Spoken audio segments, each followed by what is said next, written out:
Welcome back. In the previous lesson, we just completed the topology for the body and shoulders. Next we move on to the hind legs, but let's not rush to make the connection part between the hind leg and the body. For the hind leg, we previously made an E-pole here. Next, let's start from this E-pole to create the mesh for the hind leg. First of all, according to our previous analysis, the direction of the muscles in the upper part of the hind leg is horizontal, and the lower part is vertical. So, we follow our previous analysis of muscle direction and topologize the mesh.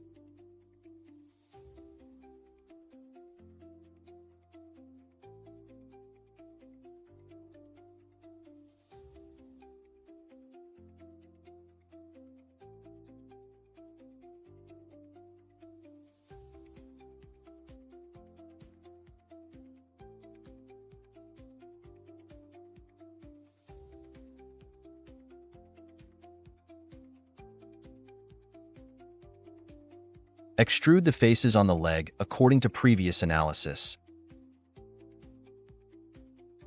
And we hope to construct a loop of edges on the leg, making the model look natural while moving and deforming. Connect these three vertices to the upper part of the leg.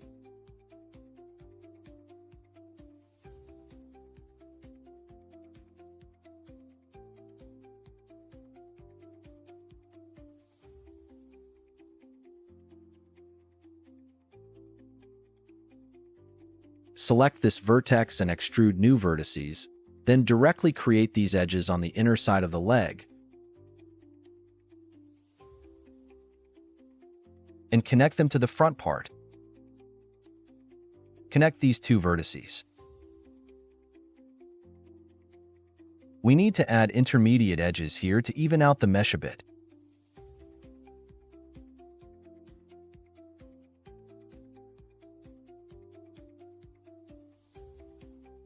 Oops, we made a mistake with the edges.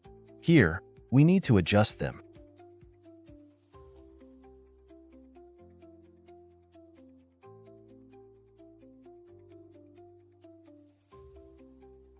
Now, this is correct.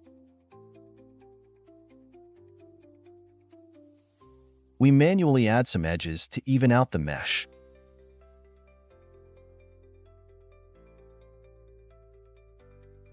We'll then use the smooth tool to smooth it out later. The edge here comes from the top, so we connect it to the lower part.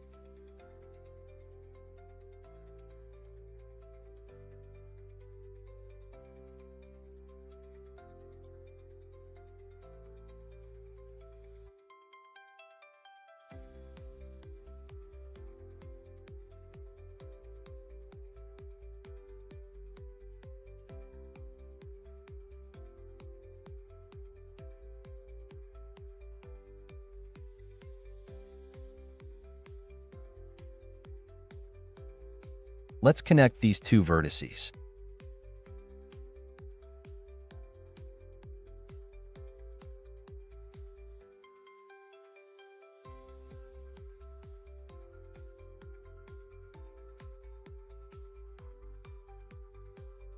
An end pole will be formed. Connect the edges in the posterior part to the lower part.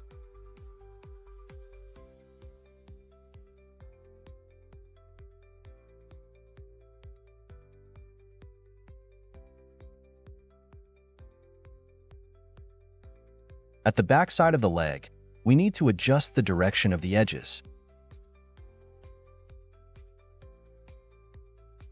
There are three faces intersecting here. Currently, we need an end pole to connect the faces of the top, the back, and the side of the leg.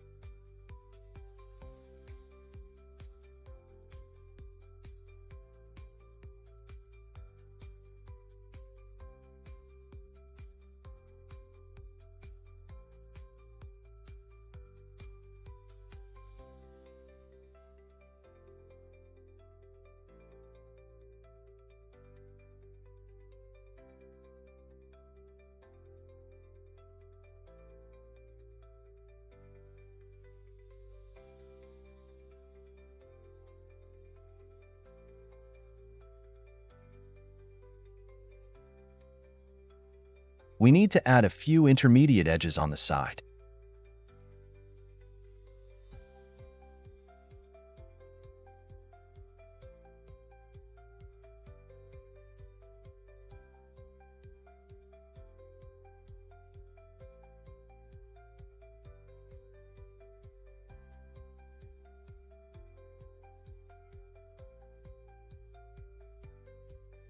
The edge flow for the hind leg is complete. Before further refining the leg, let's first connect the faces of the hind leg and those of the body. Simply connect the corresponding vertices of the leg and body.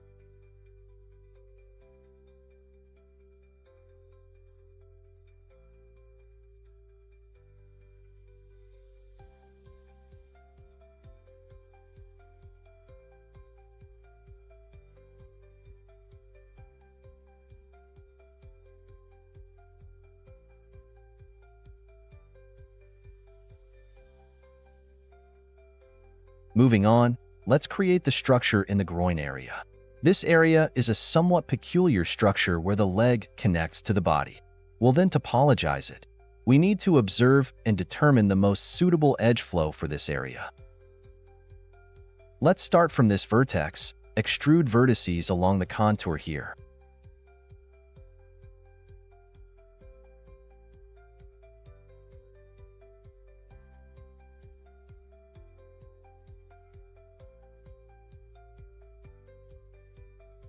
First, let's observe this area. The leg connects to the abdomen here. At this position, we need an E-pole.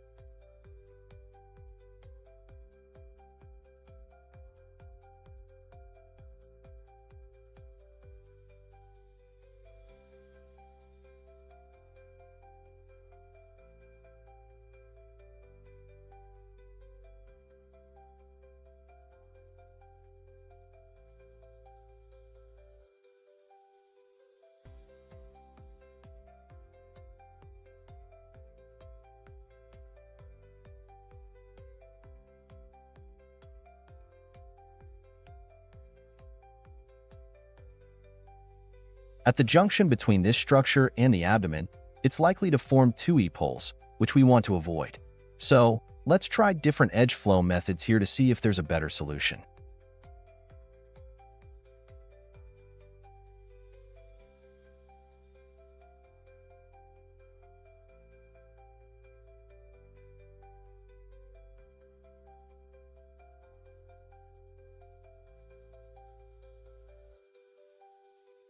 There are still issues with the edge flow here.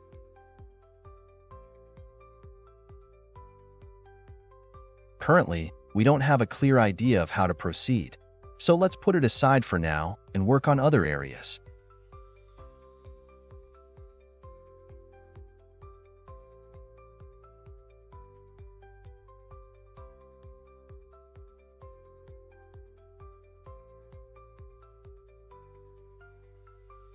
Select the vertices of the abdomen directly.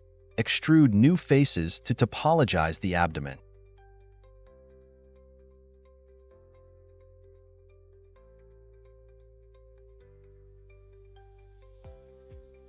When connecting to the posterior part, we need to connect it with the edges there. Here, we'll directly create an end pole and route the extra edges to the middle, ensuring smooth connection with the edges at the posterior part.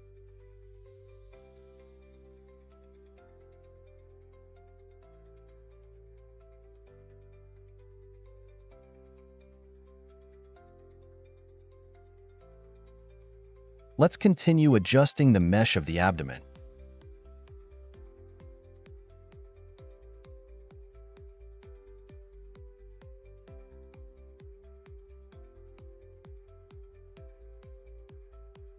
We need more edges in the middle. Alright, the abdomen is topologized. We still need to go back to this structure and see if there's a better way to topologize it. We need to adjust the location of the E-pole in the abdomen area according to the current results, or it will affect the topology structure here.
Let's first create the interfaces.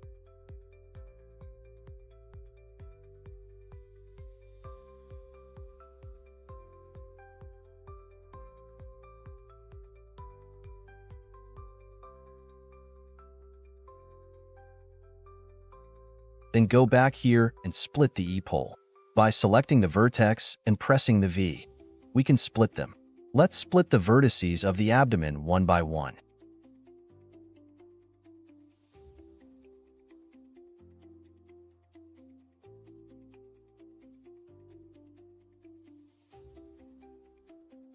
Through adjustments, you can see the E-pole is moved to the bottom of the abdomen. Now, we've connected the upper mesh directly. Let's add an edge and connect it to the upper vertices. We'll create a new E-pole here.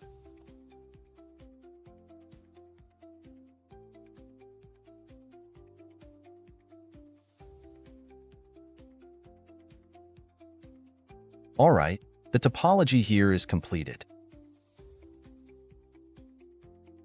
Let's put it aside for now and continue working on other parts. As mentioned earlier, what we need for the legs here is a loop of edges that can be connected. Let's observe how to create this.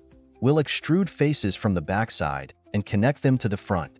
Firstly, let's create the mesh for the upper thigh.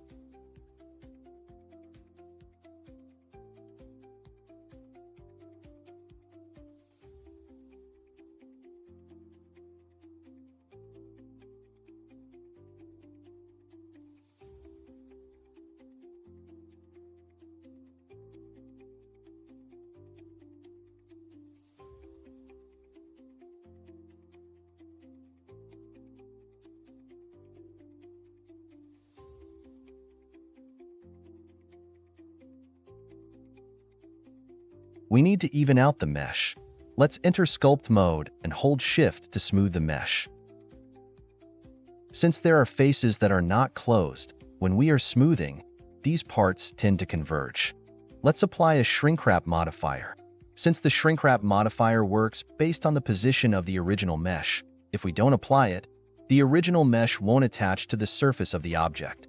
A significant distance between the position of the original mesh and the position of the target object may cause issues.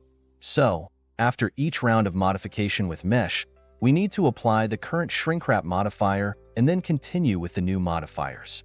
This is also why we end up with many modifiers.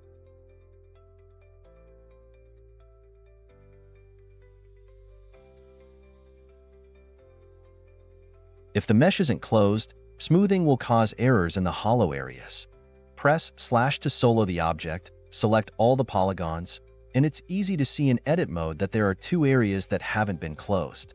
Simply select the vertices there and press F to fill these two faces.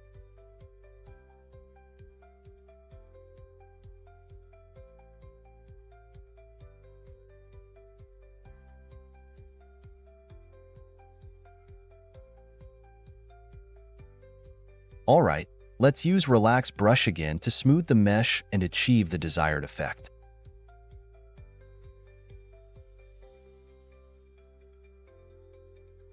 The mesh on the inner side of the leg is a bit sparse.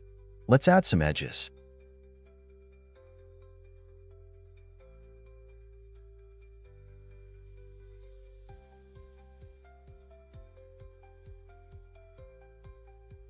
We can also add some to the outer side as needed.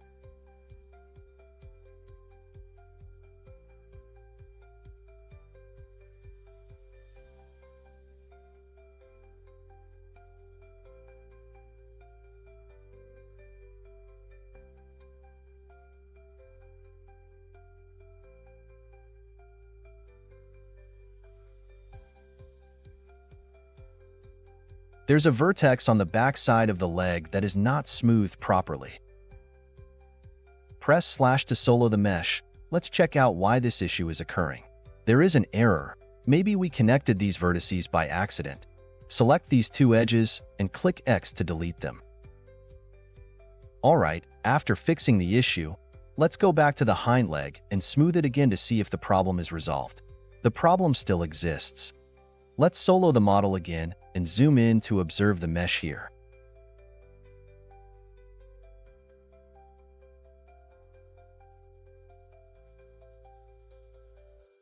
Let's try deleting this face and reconnecting it. But the problem persists. This might be caused by the shrink-wrap modifier. Let's directly apply the shrink-wrap modifier we're currently using and add a new one. Great. After smoothing again, the mesh is correct. Let's continue smoothing the mesh of other parts.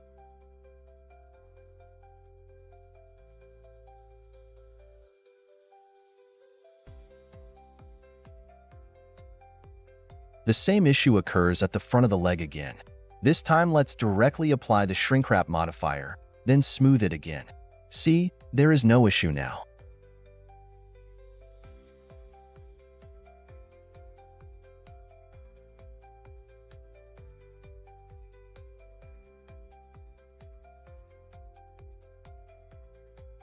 Alright, after smoothing, the mesh has become more even. Let's return to the hind leg. Select these two vertices at the back side and extrude new faces to connect them to the inner part of the leg. This will help form a loop of edges at the very edge. Let's see how to do it.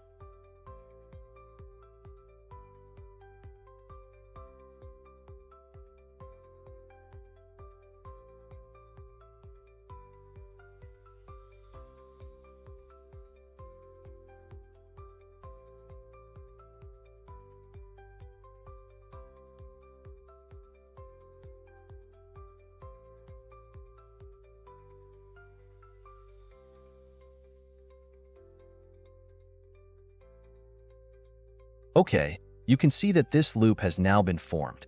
Smooth out the mesh of the leg and create the mesh for the top of the leg.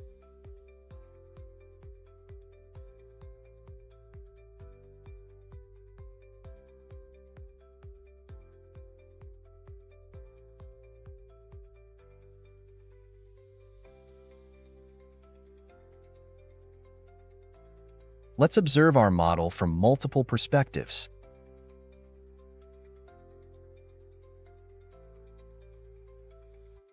Here we need to add an edge, then smooth out the mesh. Let's continue observing to see if there are any other areas that need additional edges. Add one at the back, and then smooth it out.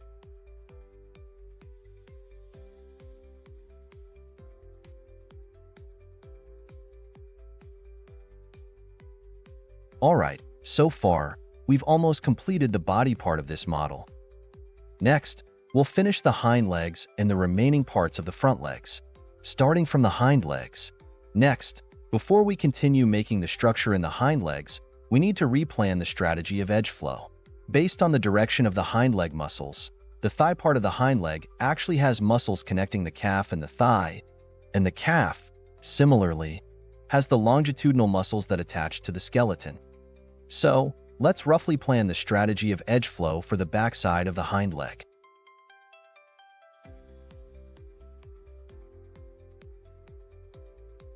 Okay, now that the plan is clear, let's get into it.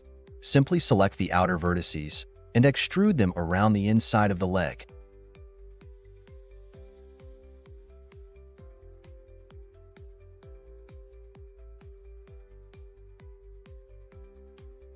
Connect these vertices to those on the inner side of the leg. Take a look at the back side of the leg. The junction between the thigh and the calf should go down a bit more. So we need to continue extruding a loop of edges here. There are a few vertices here. Let's add 2 more edges. Then select these vertices and extrude more downwards. We also need to add an edge on the side. Adjust the shape of the edge. Connect the edges. Back to the inner side of the leg. We need to connect these edges to the inside edges. First, check if the number of vertices on both sides matches. Here, we find the viewport overlays settings, open statistics, and you can see the number of vertices currently selected in the top left corner of the 3D view. Currently, the edges we've selected contain 8 vertices. On the inner side of the leg, let's select these vertices. There are a total of 7 vertices, so 1 is missing, and let's add an edge directly. Once the number of vertices is correct, we can directly connect them.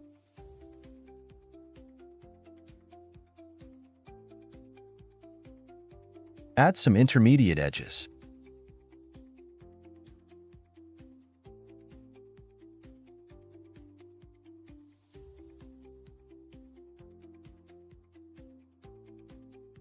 Let's continue making the edge flow around the knee. Simply extrude the faces along the topologized side area.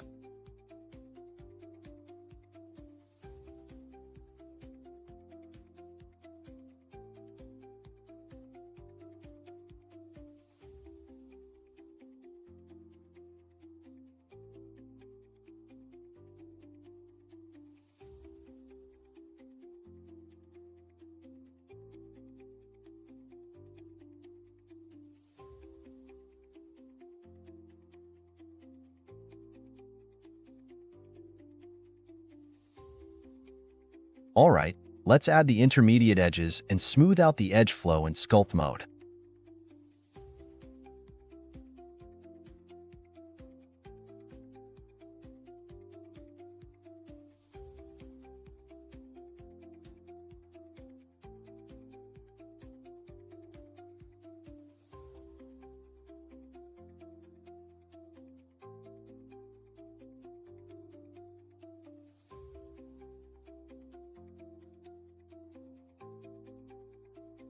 The face at the root of the tail is a bit stretched. Let's delete some vertices and manually adjust the distribution of vertices.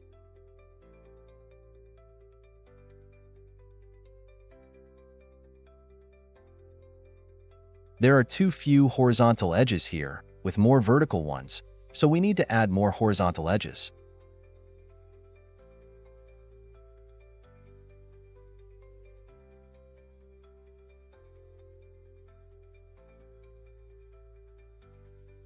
Then, let's smooth out the newly added edges.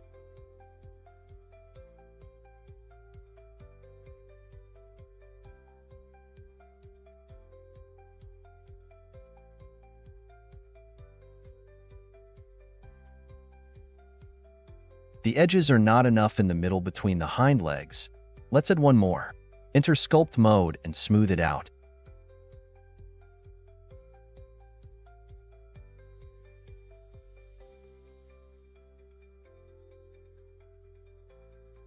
The faces in the chest area have the same problem as the hind leg.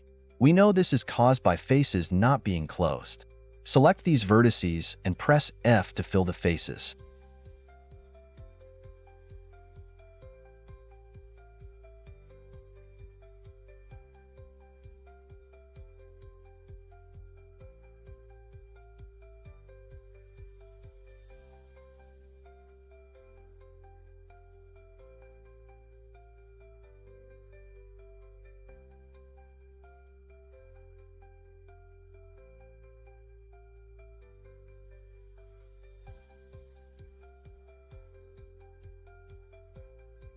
Going back to the hind leg, let's continue extruding the faces in the calf.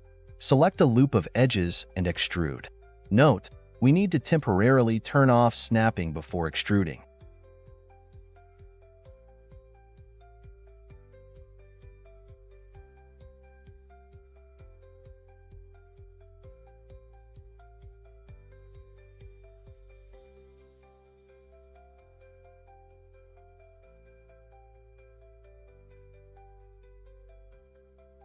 Let's use a shrink wrap modifier to make the newly added face attach to the surface of the high poly model. Once the position of the last edge is confirmed, we can directly add the edges in the middle using Ctrl+R. Apply a shrink wrap modifier, then enter sculpt mode and use the brush to smooth out the mesh. This operation helps us quickly complete the topology of the calf.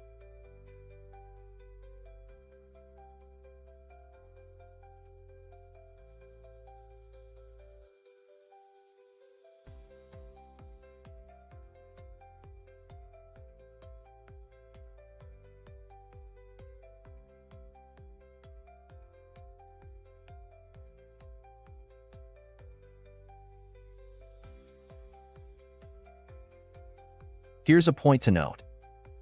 There is a structure here called the Achilles tendon, which is connected to the bone in the foot. Therefore, we need to determine the edge flow here based on the bone. We cannot simply extrude the loop edges as we did with the calf. We need to topologize the structure here according to the direction of the bone. This structure needs to be distinguished from the calf above, so we need an E-pole on both the outer side and inner side. Let's make this structure here.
Soon, the mesh here is topologized. Let's enter sculpt mode and smooth out the mesh.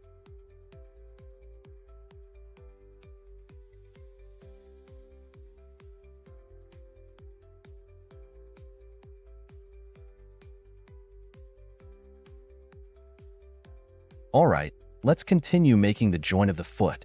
Now we can directly select this loop of edges and extrude downwards. Make sure to turn off snapping.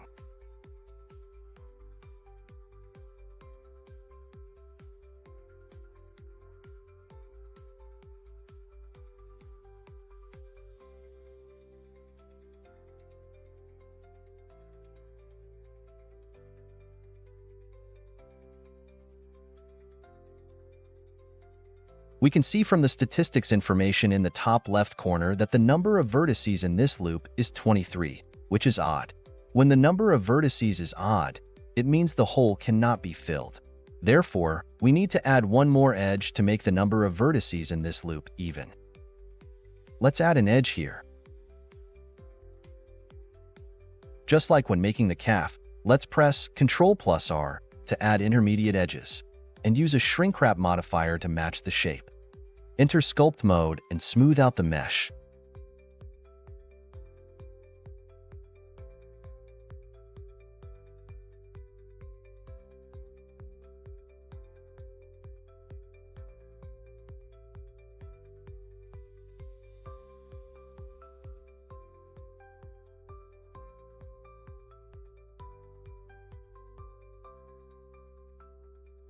The next step for the part of hind leg is to create the foot, but let's not rush to make the foot. Let's topologize the front leg first. Because we just added edges to the body part, the mesh is a bit uneven. Let's smooth it out first.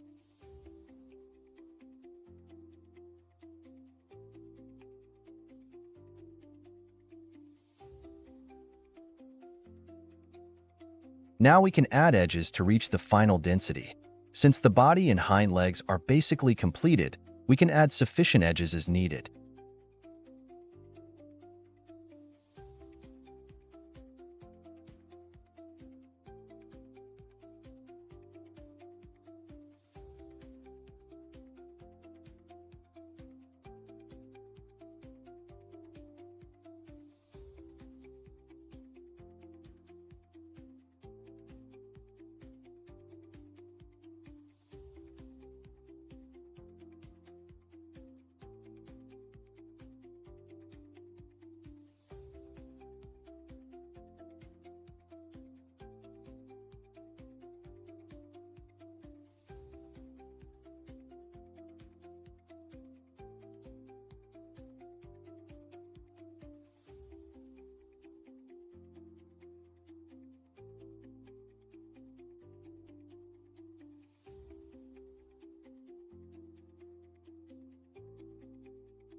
Well done!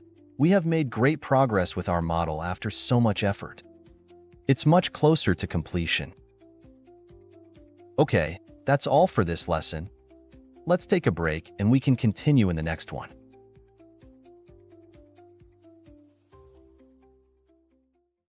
Hello everyone and welcome back.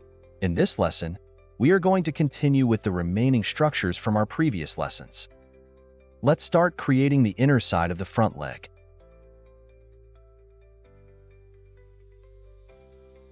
Turn on snapping.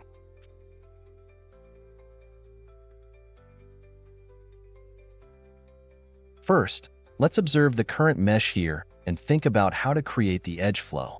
Our goal is still the same as the hind leg. We want to form a loop of edges here to make it easier to create the structure below.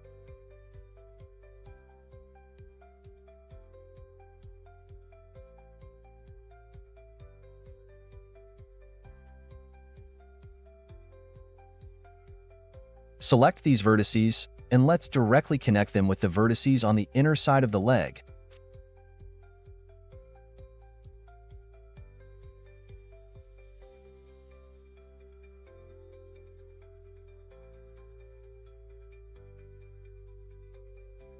Forming an end pole here to connect these edges with the vertices above.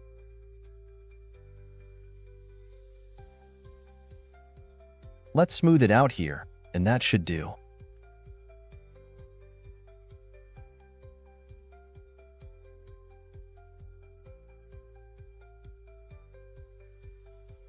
For the lower leg, let's select this loop of edges and extrude downwards. Don't forget to turn off snapping.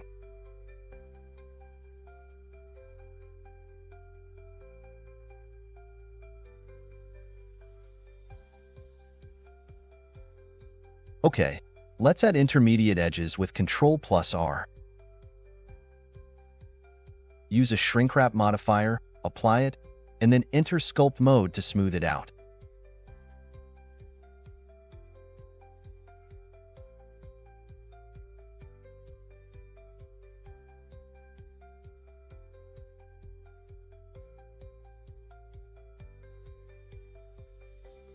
We need to add a few more edges here.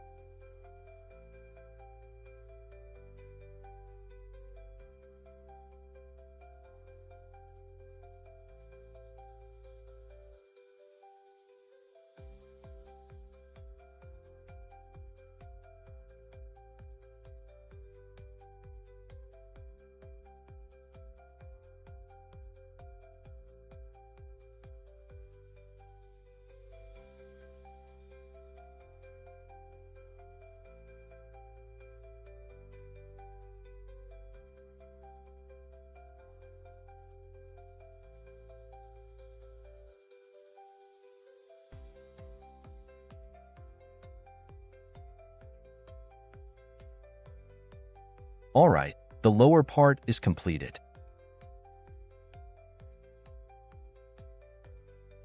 Let's continue creating the structure below. There is a structure here similar to the Achilles tendon of the hind leg, which needs to be topologized separately. Before creating that, we need to pause and observe so as to come up with an approach.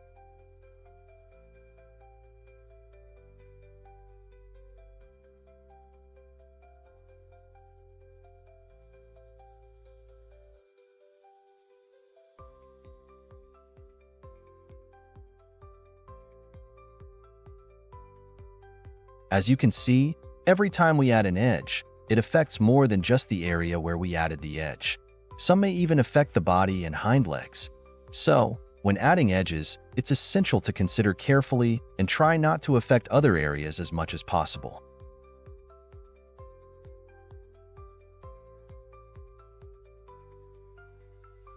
The edges on the inner side of the front leg are insufficient, but if we add more, it will affect the mesh of the shoulder, since the mesh of the shoulder is already sufficient. We need to adjust the direction of the edges here.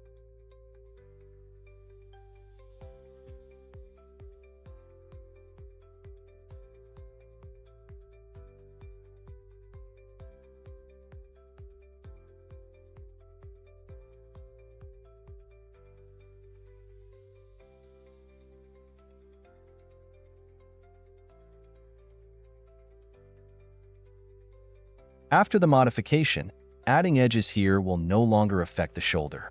Let's smooth it out.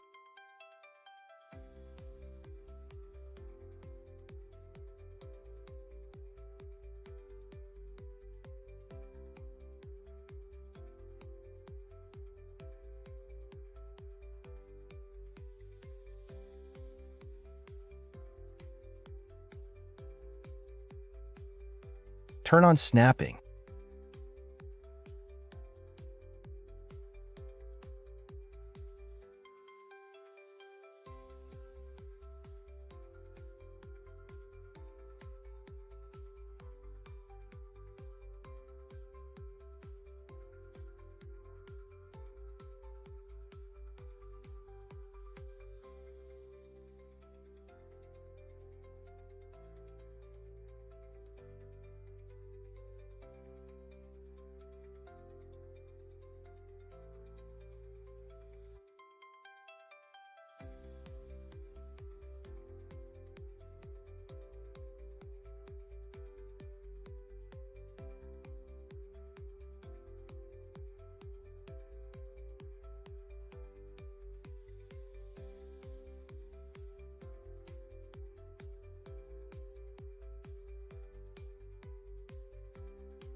We'll leave the small pad at the heel of the foot for now.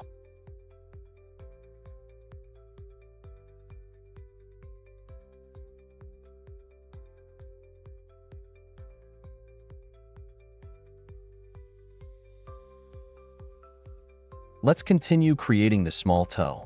When extruding edges manually, remember to turn on snapping.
Alright, The front legs are now complete except for the feet.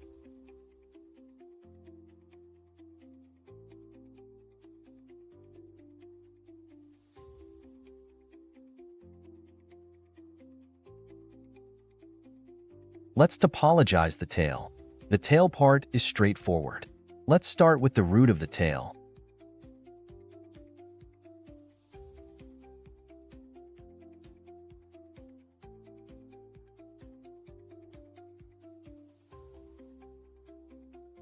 For the remaining parts, let's use the same method as the legs.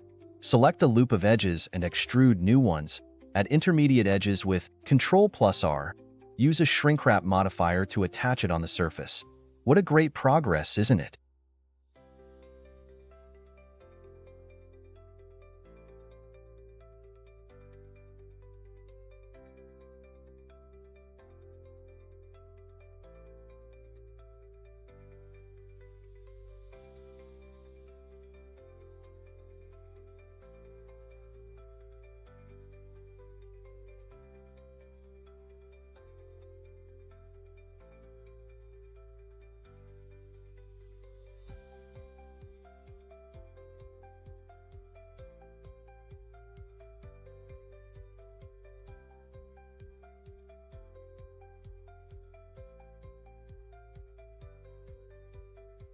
Since we're running out of shrink wrap modifiers, let's duplicate some.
We need to be careful with the tail because it's thin.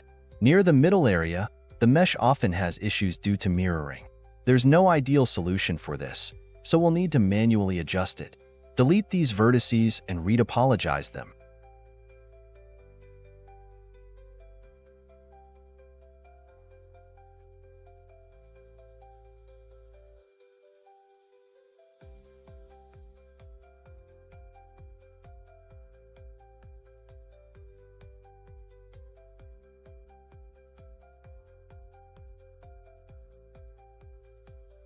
To prevent the same issues, let's decrease the value in the merge panel of the mirror modifier.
The tail looks a bit thin.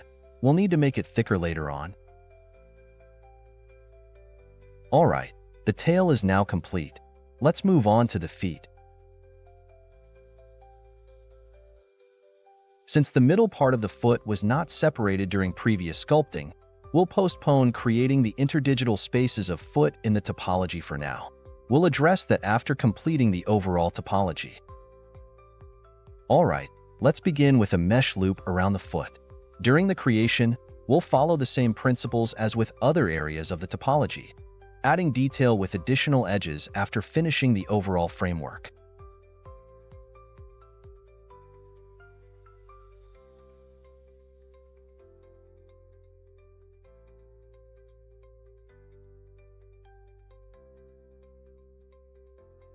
Initially, we'll use a few edges to shape the foot.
Once a toe is complete, we can simply duplicate it, which can save us time in the process of creation.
Alright, let's leave the feet at this stage for now.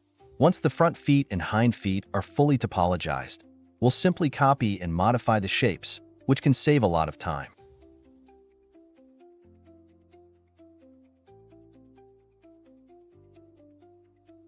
Move on to the neck area.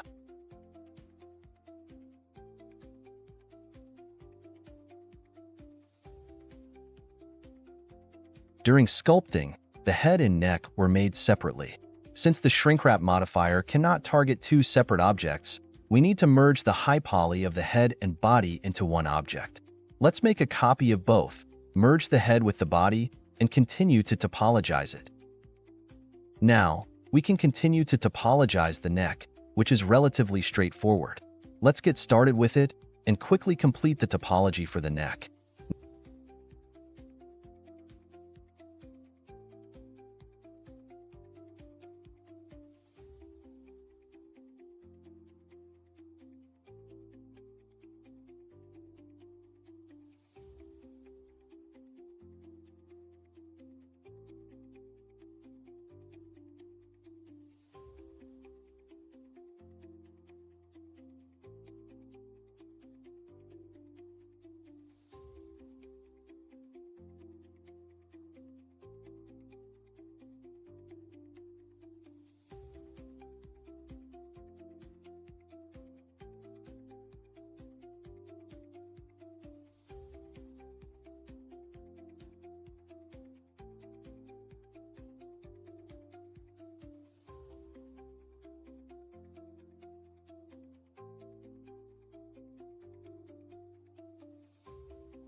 Alright, we have completed all parts except for the feet. What great progress, isn't it? That's all for this lesson. We can have some rest, and we'll continue with the head in the next one. Hello everyone and welcome back. Without further ado, let's get started with our lesson today. Next, let's work on the head. Before diving into the head, we need to break down its edges to establish our approach. While creating the body, we use e-pole and topologize it according to the rough muscle and skeletal directions. But the head has various facial expressions. For instance, when a wolf snarls, there are muscle movements around the nose, eyes, and mouth. Before starting, let's mark out the edge flow.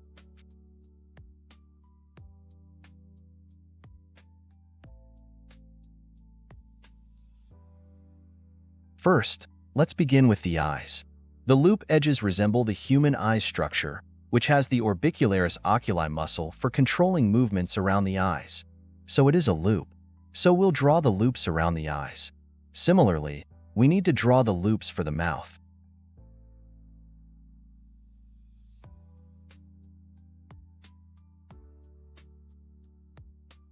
As well as the nose.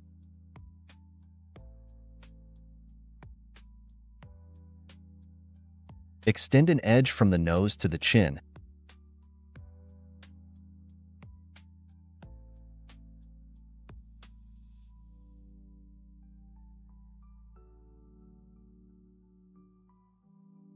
And create the edge flow of the nasal bridge, extending to the front of the nose. We are drawing the vertical edges.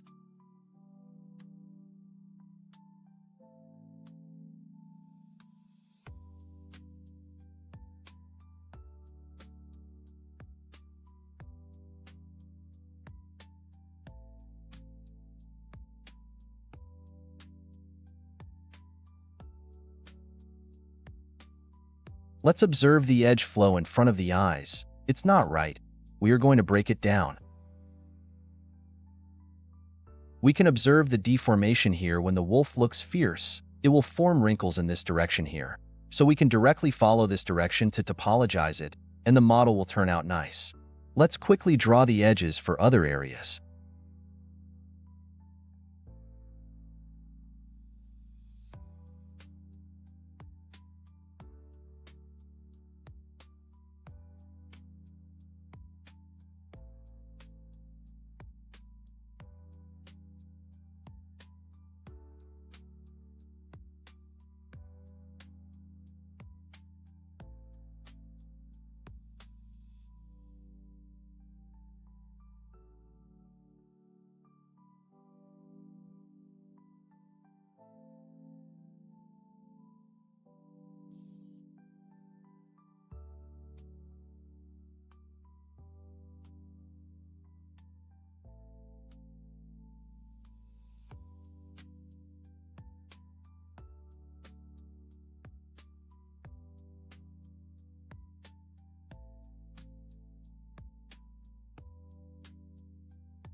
We've created two e-poles for the head.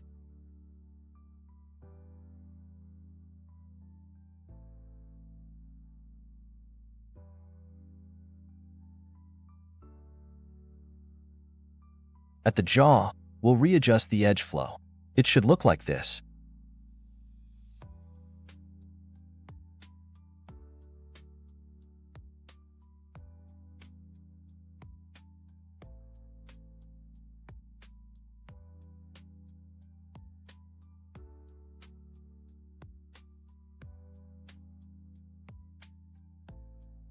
There's an e-pole at the position where the jaw connects to the neck.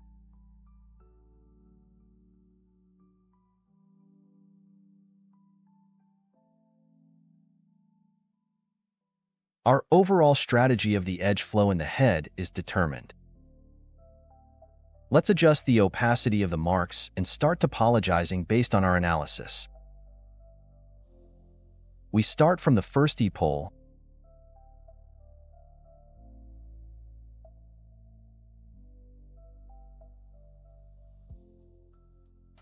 and connect it to the second one.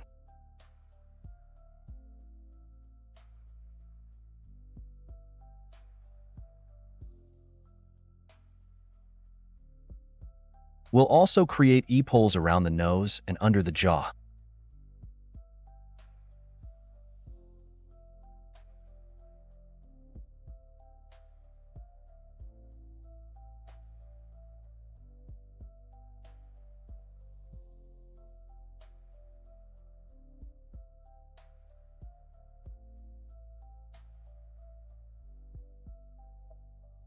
Next, we'll create some primary loops of edges for the eyes, mouth, and nose.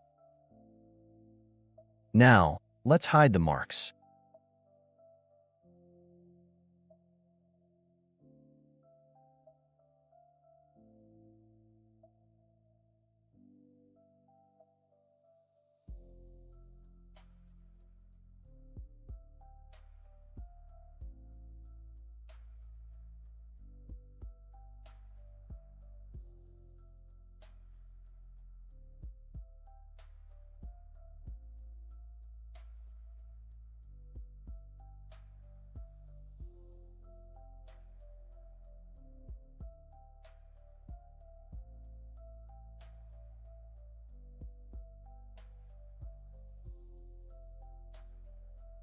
If you forget the direction later, you can display the marks again and have a look. I notice that we are making a hexapole here, which should not exist, so we cannot simply follow the marks. Once the eye loops are done, we'll move on to the mouth.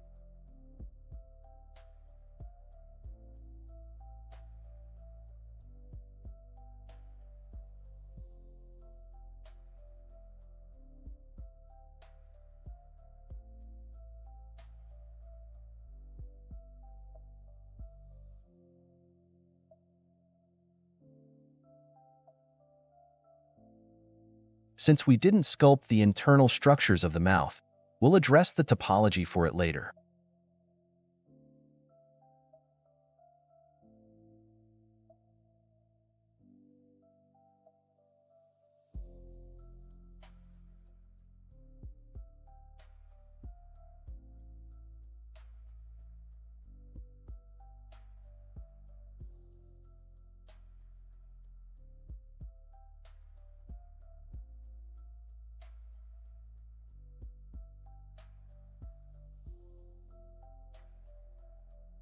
The loop for the nose.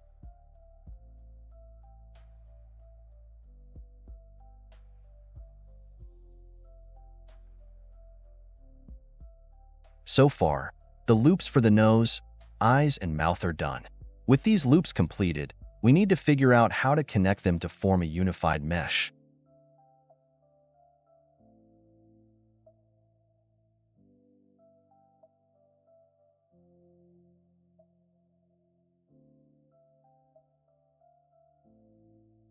Here we directly connect the edges of the cheek part to the nasal bridge and create it together with the nasal bridge.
After some adjustments, the edge flow here is done.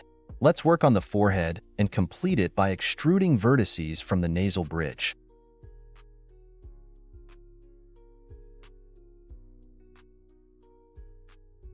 Move to the chin. We'll extrude vertices from the mouth part we created earlier to the chin below.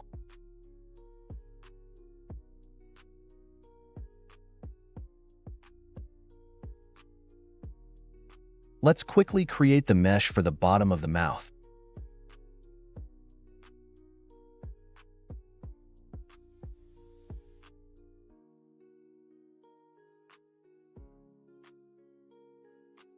Here we need to connect the mesh for the mouth to the mesh extending from the face to the jaw.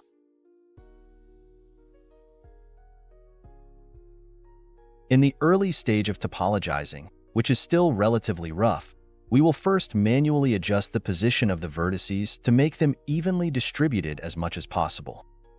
Once the wireframe is basically completed, we can add more edges and then directly enter sculpt mode and use smooth brush to smooth out the mesh. So far, the facial edges are done. Let's add intermediate edges next. After that, we can enter sculpt mode to smooth out the mesh.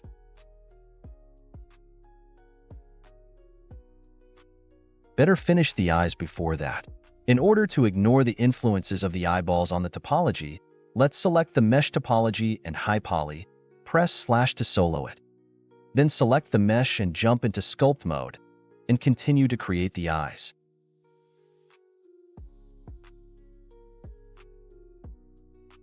Select a loop of vertices. We'll extrude inwards to match the eye's outline.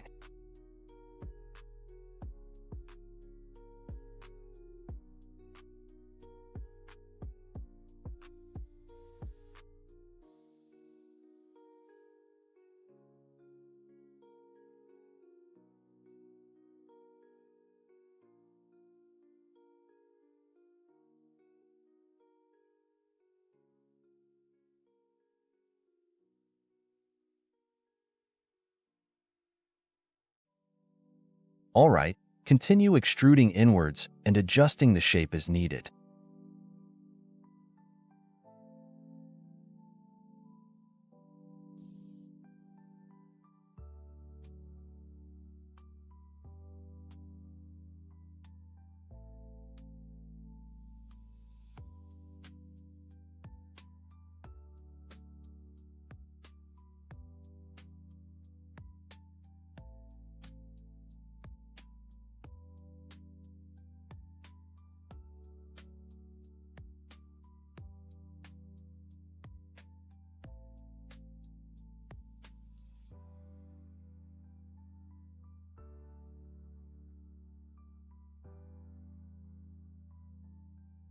Okay, let's stop here with the eyes, and start adding the intermediate edges.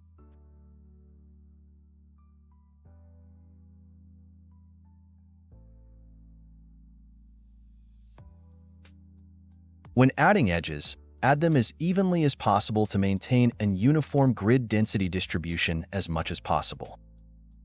Add 2 in sparse areas and 1 in denser areas.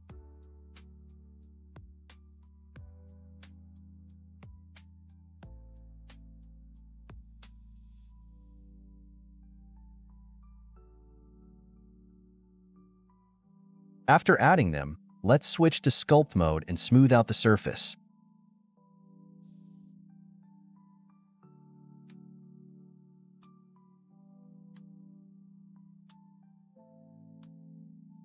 There are still a few areas with sparse edges, so let's add some more.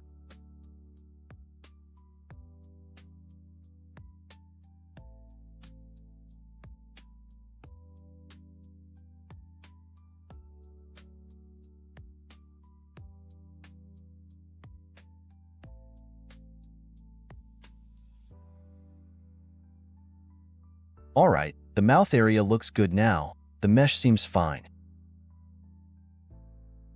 Let's continue with the jaw section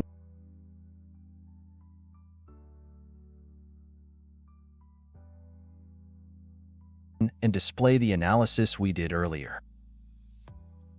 We'll adjust the vertices and directly topologize the jaw according to our analysis.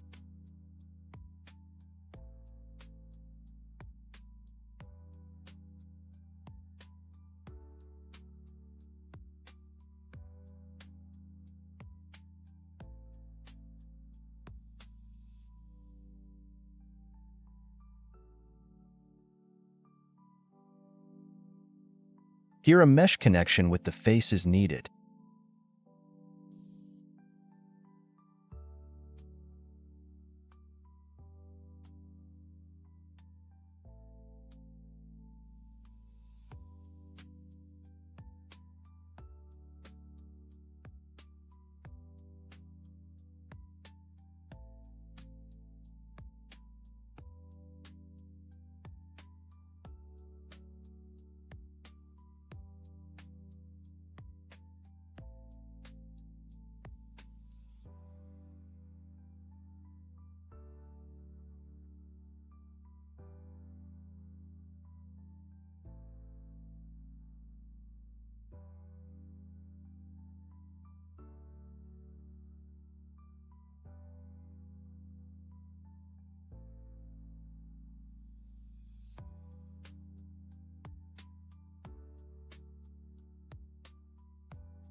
Let's tweak the inner wireframe of the eyes and add the intermediate edges.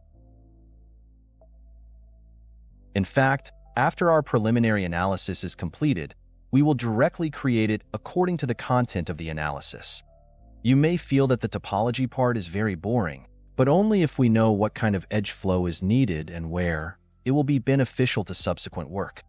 In order to achieve perfect results, it is worth spending this time. In this process, we also need to think about what kind of edge flow each part should have, and what kind of edge flow will be more helpful for subsequent processes. This is also our job and responsibility as the first stage.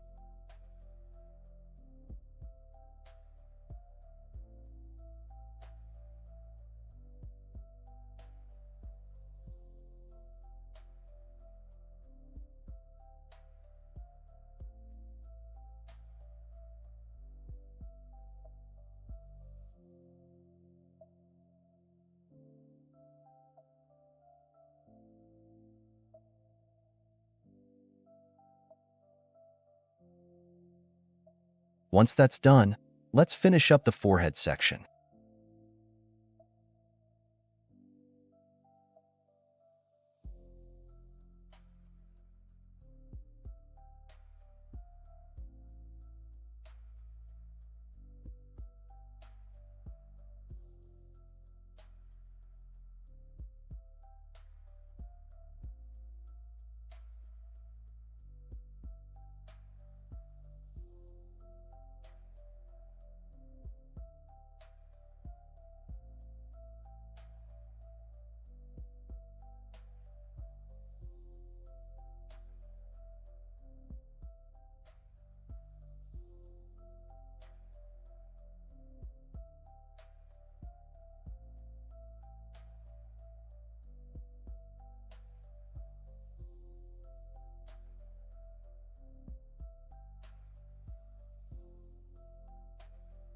Okay, let's go to sculpt mode and smooth out the mesh.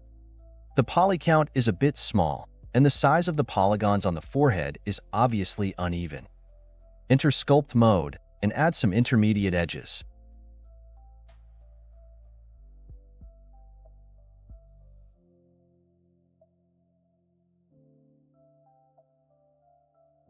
Okay, let's go to sculpt mode again and smooth out the mesh.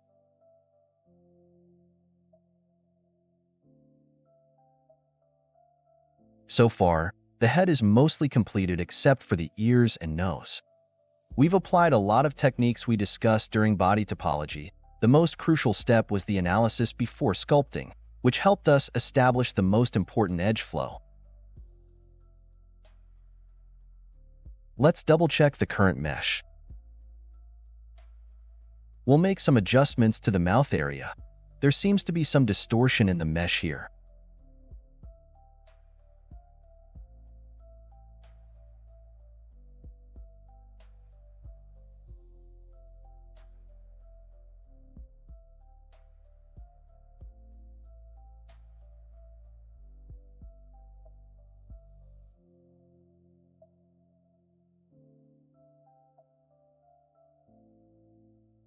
Alright, after adjusting, it looks good.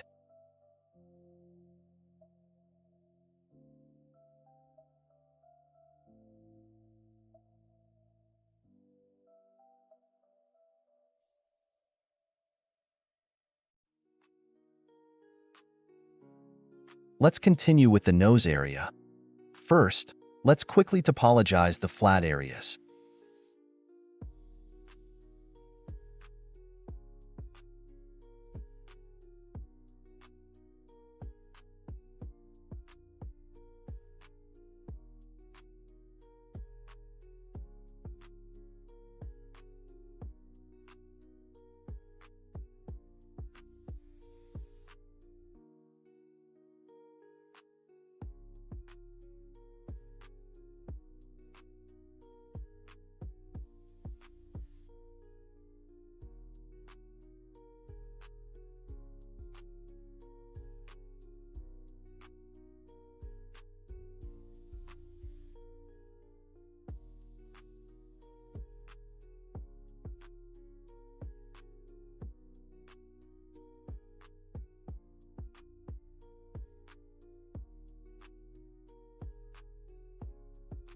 Once that's done, we only need to complete the nostrils to finish the nose.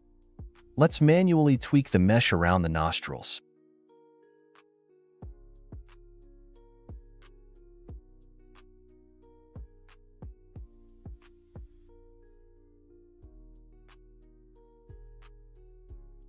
Select a loop of vertices around the nostrils and extrude inwards.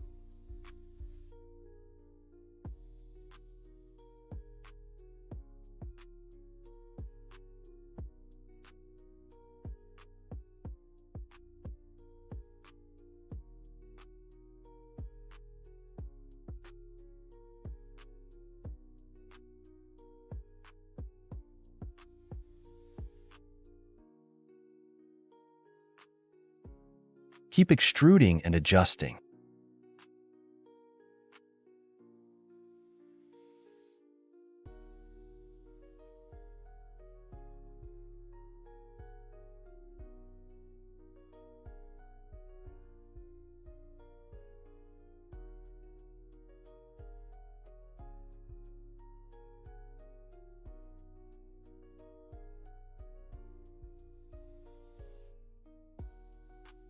There's a small angled structure in the nose. If we extrude inward here, that is inconvenient, so we choose to topologize it manually in the next areas.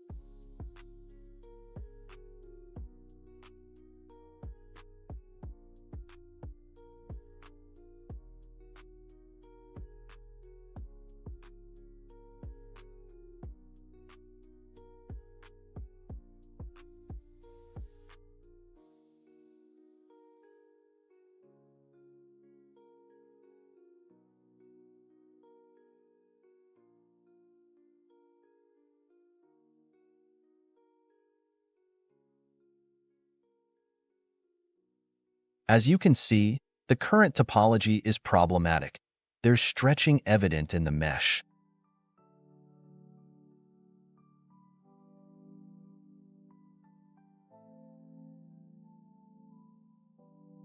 Let's delete what we just did and reconsider the edge flow around the nostrils.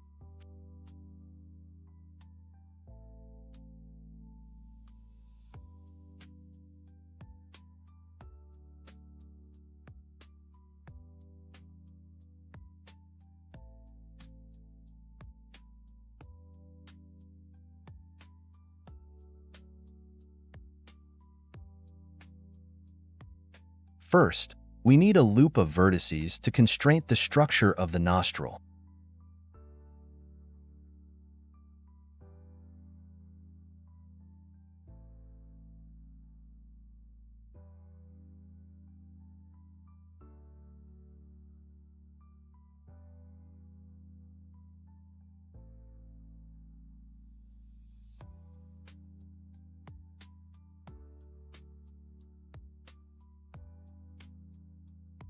Then, in the nostril wings, we'll extrude directly, connecting the inner side of the nasal cavity to the outer side of the nostril.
However, this method doesn't seem to work well. We need to adjust the edge's direction here by deleting some edges. We want to form a loop inside the nostril. Now we need to connect the bottom edges with the top ones.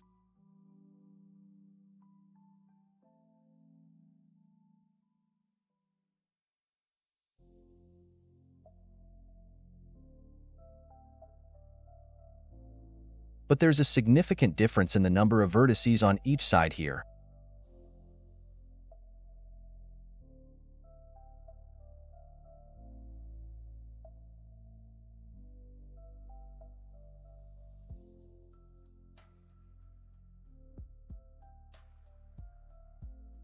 We'll use a combination of in-pole and e-pole to connect the gap.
let's continue completing the outer areas.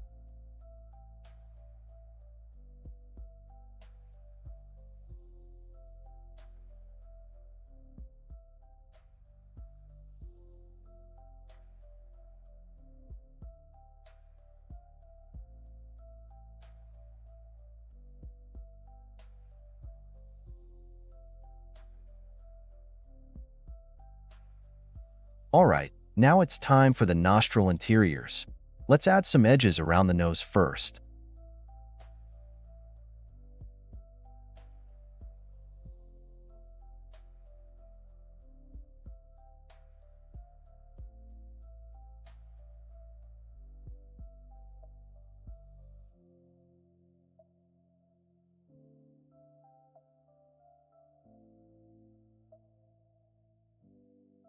Okay, let's switch to sculpt mode and smooth out the mesh.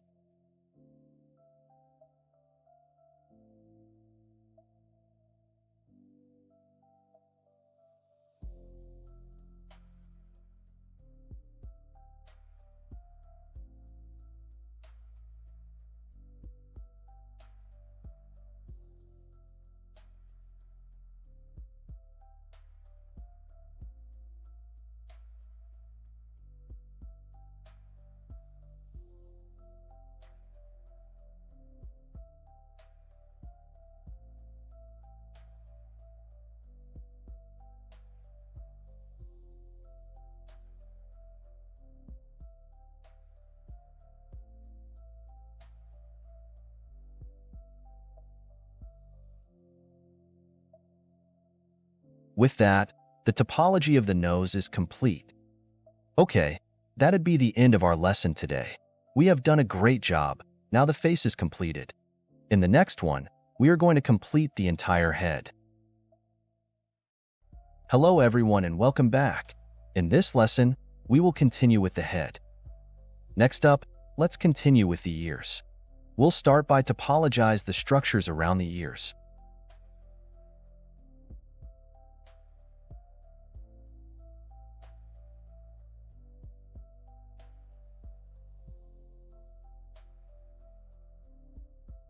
There are too many vertices at the top of the head, which cannot be connected with the body's mesh. Here, we'll use the end pole to change the direction of the forehead edges to the center.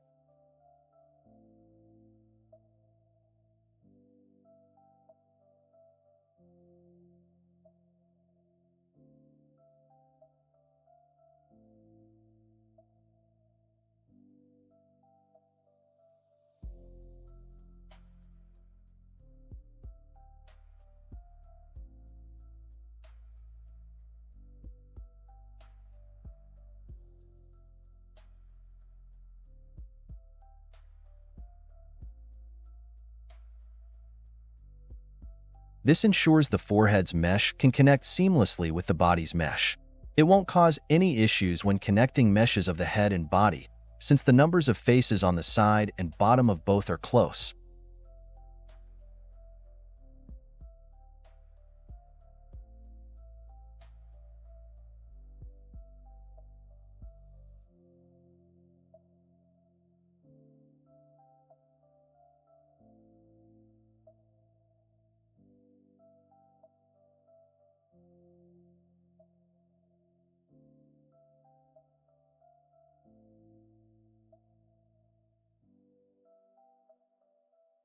If you encounter difficulties connecting them, consider using the technique we've discussed with end pole and changing the direction of some edges.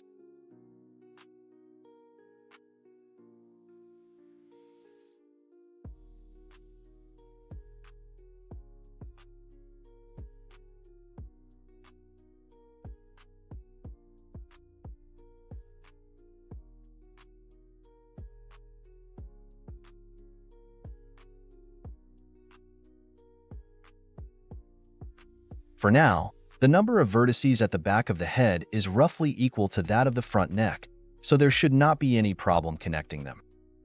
If you find the head or the body has too few or too many edges, causing the mesh to fail to connect, then you can apply the same approach on the top of the head, connecting some edges to other parts.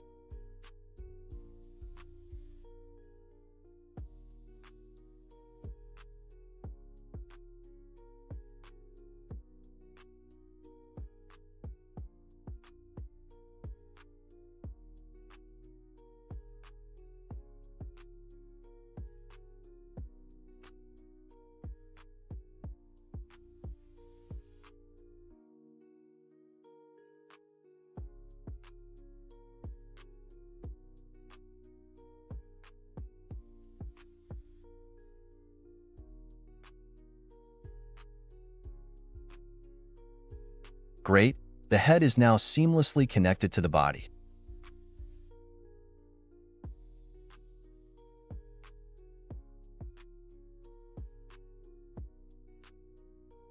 The edges in the top of the head are a bit too many. Let's remove a couple of them. Smooth out the mesh.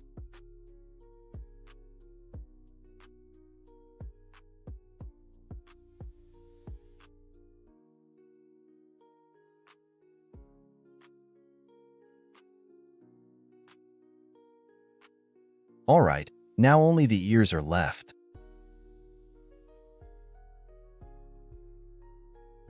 Let's start by outlining the silhouette of the ears with a single edge.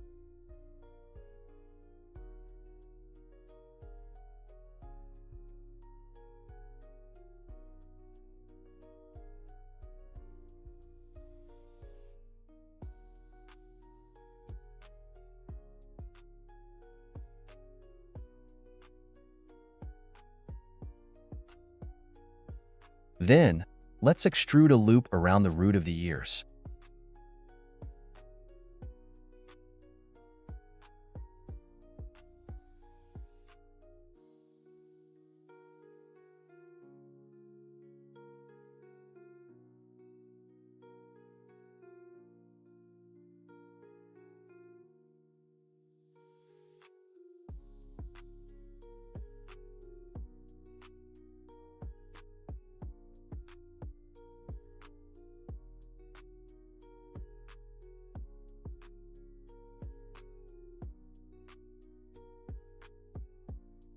Here, you'll notice an accessory auricle on the ears.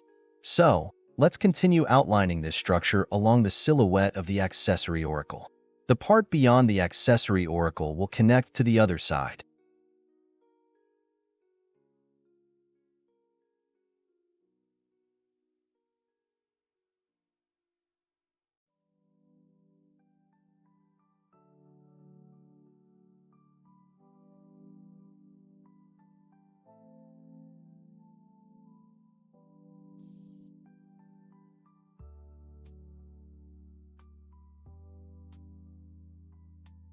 Back to the accessory auricle, let's topologize it.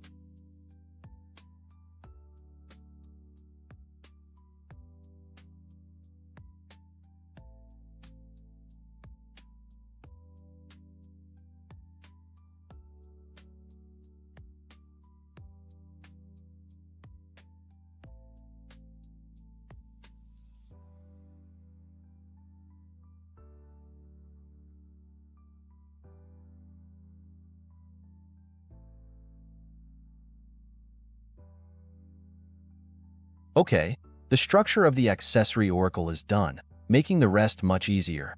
Now, to maintain a good deformation in the root area of the ears, we need to adjust the direction of the edges here to align with the structure's direction.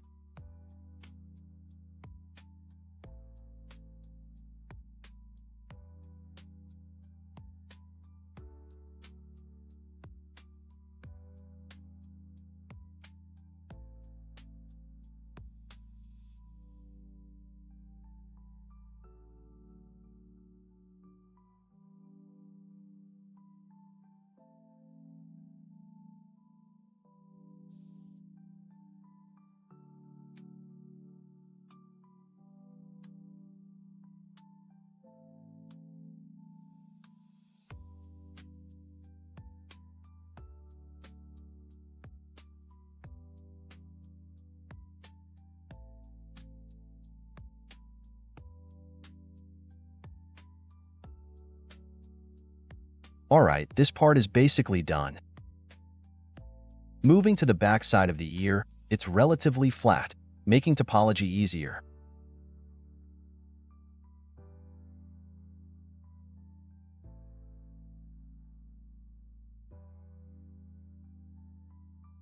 At the bottom of the ear, I observe that if we directly connect the edges to the forehead, we cannot topologize the structure of the bottom of the ear very well. Let's modify the edge flow here. Here I choose to connect the ear edges to the inside of the ear along the edge of the ear. So let's modify the edge flow.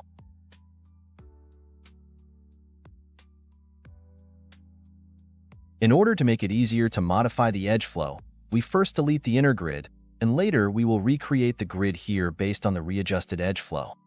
Okay, next we extend the edges on the ear to the inside of the ear, following the outline of the structure.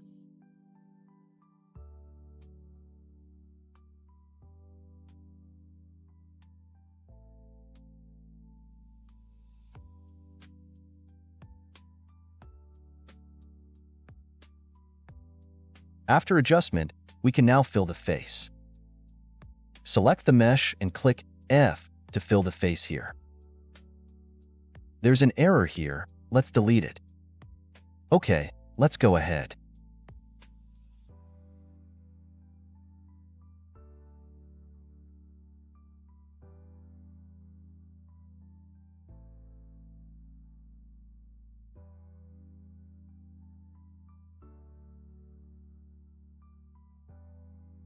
At this point, we still need to consider another issue, how to connect it to the opposite mesh.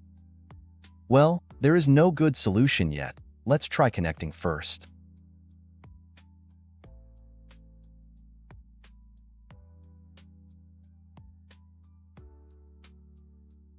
As you can notice, there is indeed a problem here, and a pentagonal face appears. Here we choose to make an in-pole here to solve this problem. Okay, the connection went smoothly here, a little smoother than expected.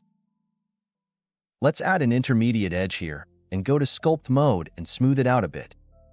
Okay, let's continue making the mesh for the back of the ears.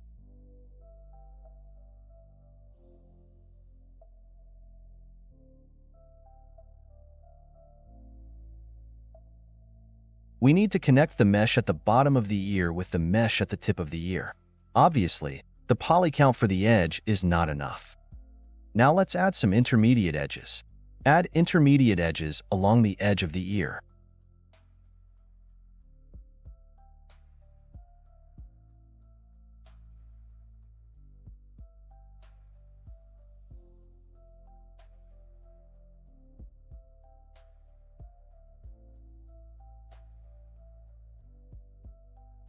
Okay, now we select the mesh at the bottom of the ear, extrude the new edges directly, and place them at the junction of the mesh at the tip of the ear.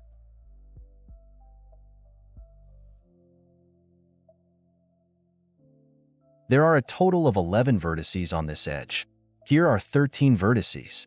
Similarly, we also need to select 13 vertices in the upper mesh in order to successfully connect the two parts of the mesh. There are 13 vertices in total here. Now we can connect the mesh.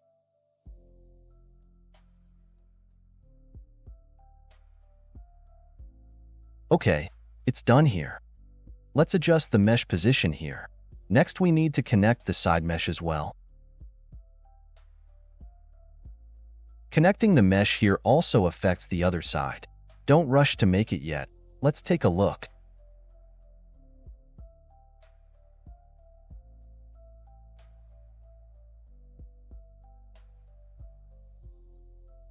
From the upper left corner, we can see that this edge has a total of 12 vertices. Then, we also add 12 edges in the middle. Here, it's crucial to ensure that the vertices on the inner and outer sides of the ear form correct loops, so the vertices on both sides need to correspond when we connect them. We also need to increase the number of vertices on this side to 12, so we can successfully connect them.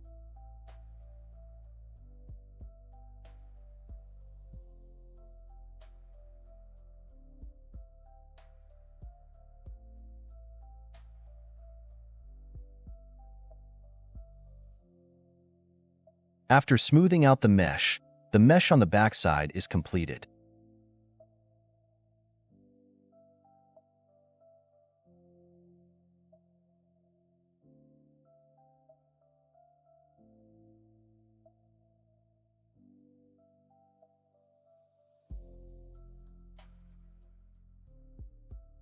Once the backside is done, we can apply the same approach to the inner part of the ear.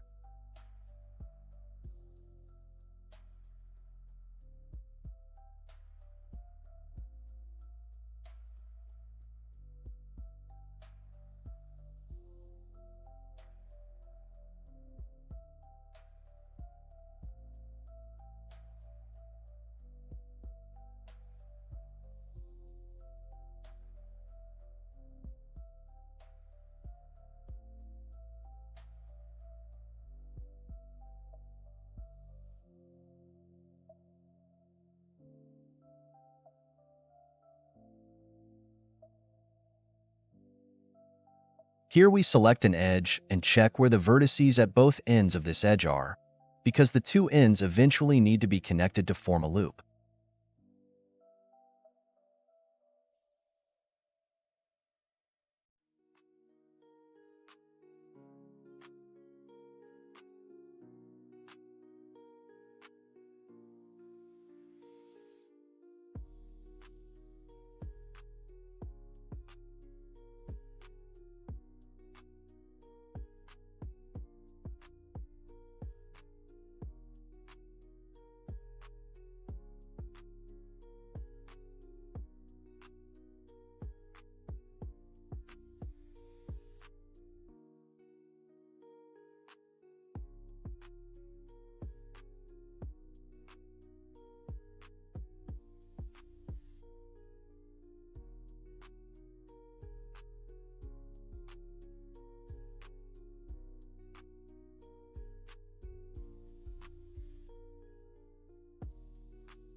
Let's refine the mesh around the area before creating the ear hole.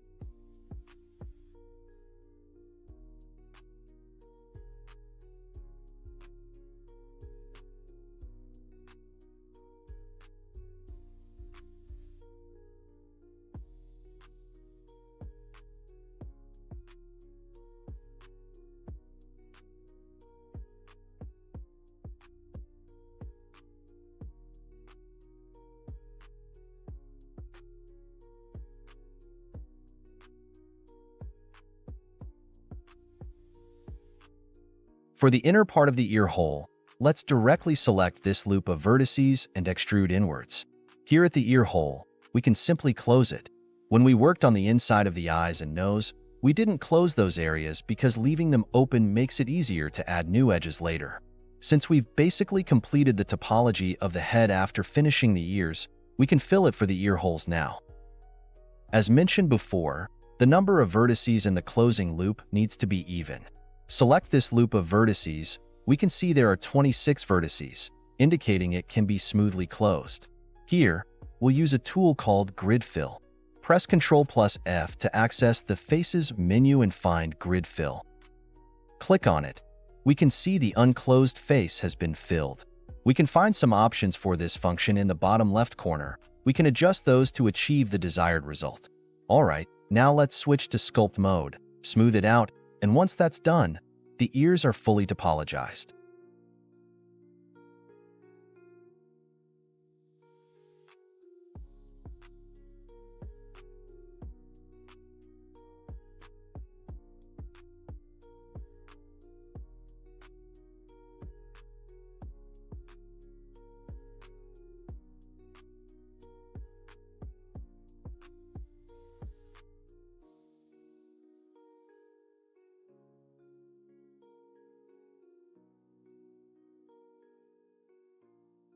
Alright, with the ears completed, our lesson today comes to its end.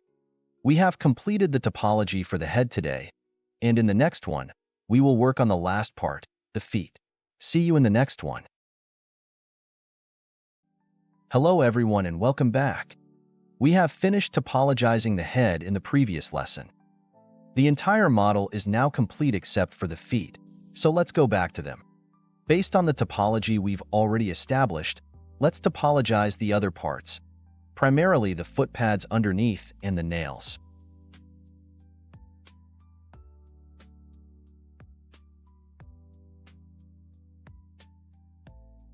Here, select 3 vertices to create the gap between the 4 foot pads in the front and the largest one in the middle.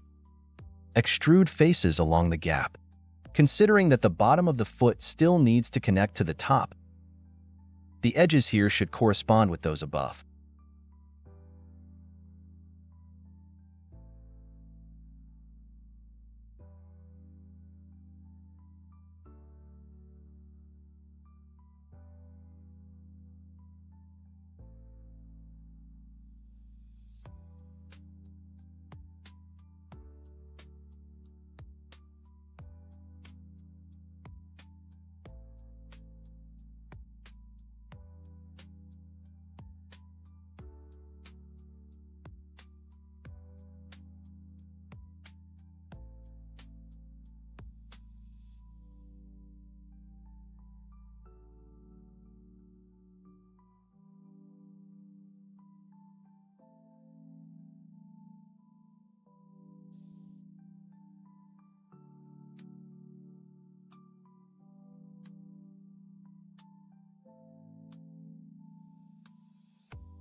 Let's start by creating the largest foot pad.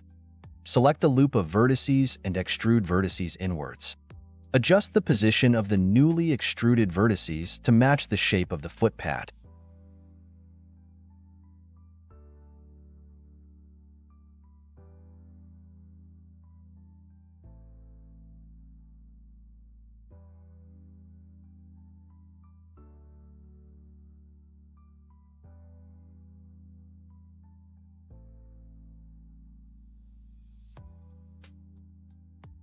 Alright, after smoothing out the rough edges, there's a depression behind the foot pad that needs a separate extrusion to match its shape.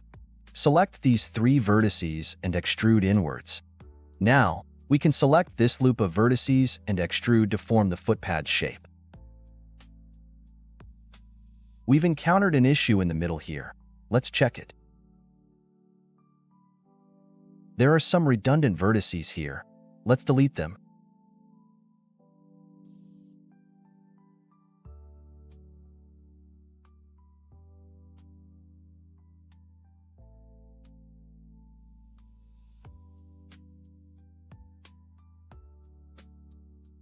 There's still a problem here at the backside.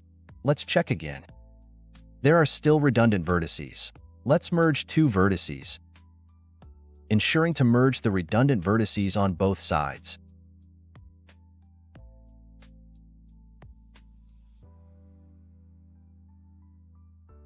Adjust the position of vertices along the edge of the foot pad.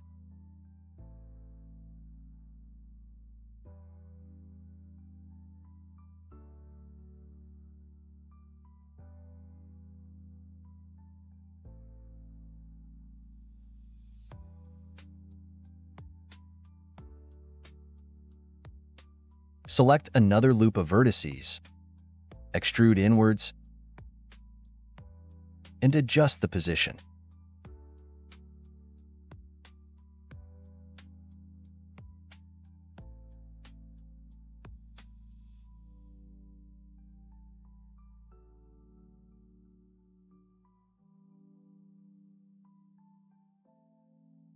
Alright, we've basically completed the foot pad. Next, we just need to complete the faces in the middle.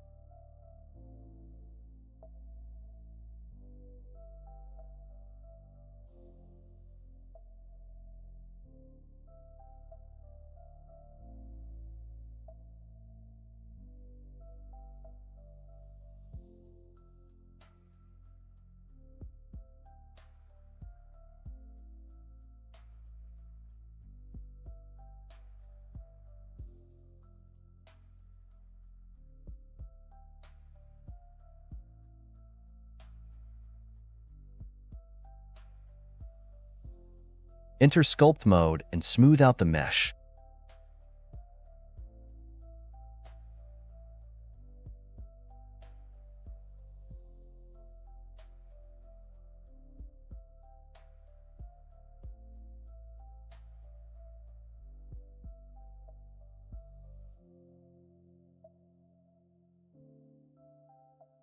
Add another loop around the edge of the foot pad. Apply a shrink wrap modifier. Duplicate more shrink wrap modifiers. Next, let's connect the mesh in the top. When we sculpted earlier, the shape of the toes wasn't complete.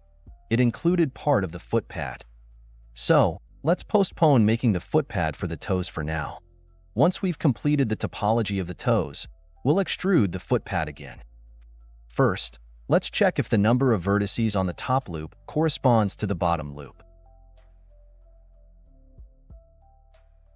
The bottom has 20 vertices, while the top has 24. We need to add 4 more vertices to the bottom.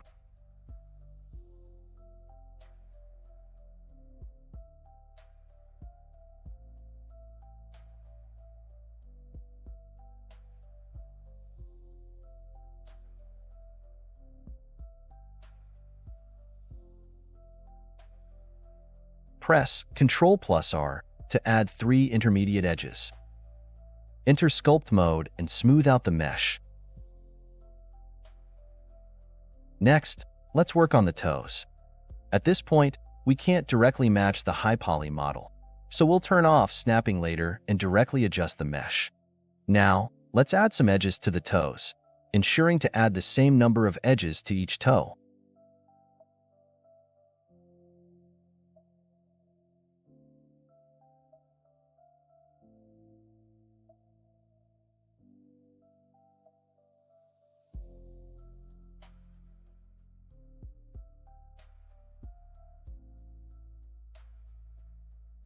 We've noticed there are overlapping vertices around the root of the foot pad. Let me introduce a new feature, Auto-Merge Vertices in the top right corner of the viewport. This feature automatically detects overlapping vertices and merges them into one. Click the button to enable it. Now, as we edit the vertices in the viewport, you'll see the overlapping vertices automatically merge into one. This saves us the hassle of manually merging them by pressing AM, thus is more efficient. Let's apply the same operation to this loop of vertices. You can also select multiple vertices at the same time.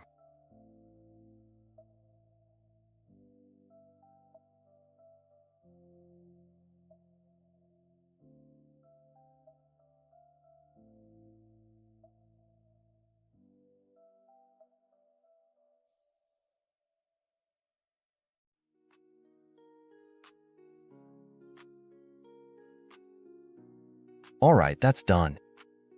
Let's smooth out the mesh again, and then we can continue with the toe section above.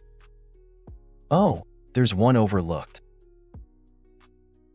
Let's enter edit mode, select the vertices, move the position, and merge them.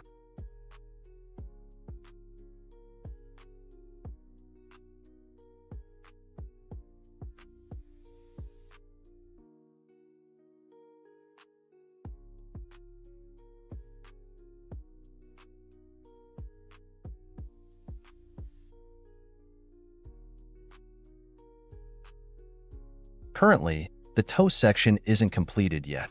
Adding too many edges will make subsequent operations difficult. Therefore, let's not rush to add intermediate edges, but focus on completing the toes first.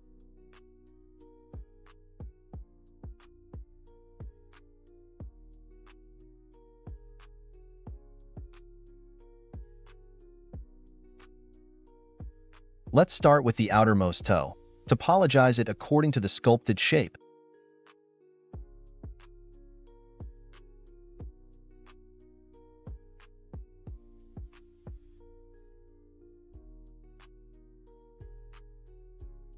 And do the same to the remaining toes.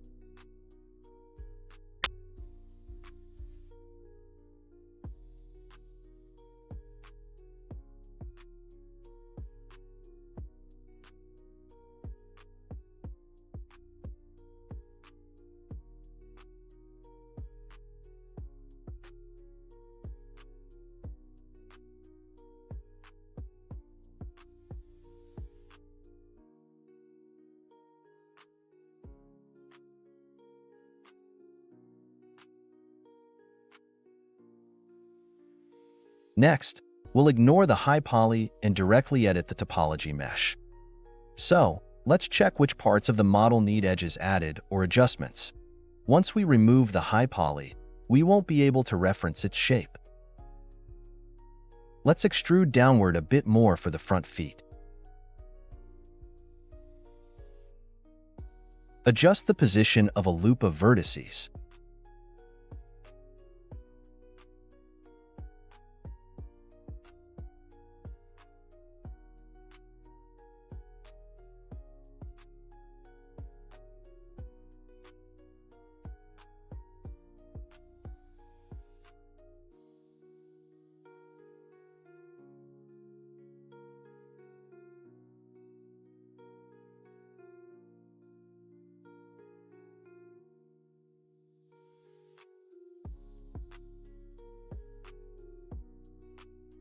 Press Ctrl+R to add two intermediate edges. Enter Sculpt mode and smooth out the mesh.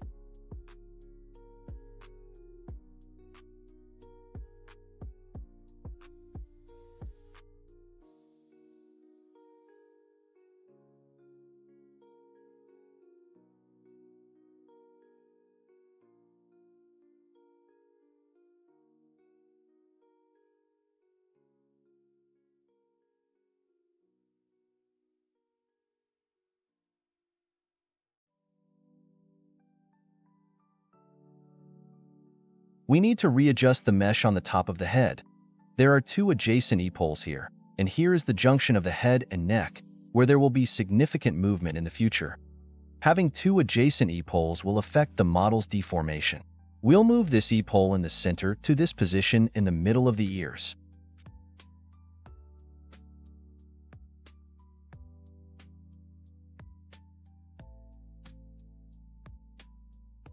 Firstly, let's dissolve some edges here.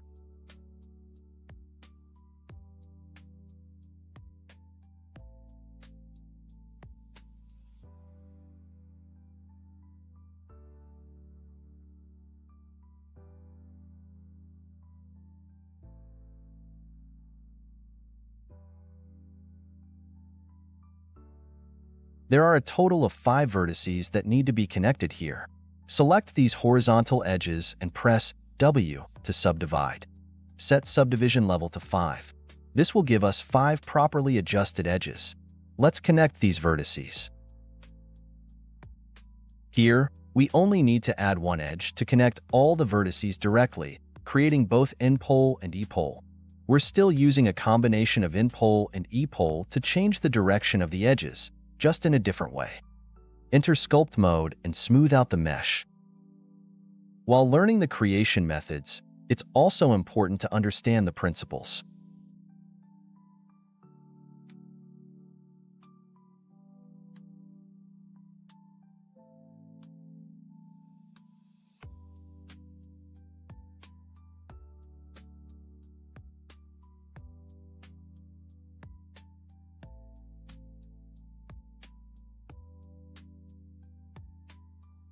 Alright, let's smooth out the rest of the model.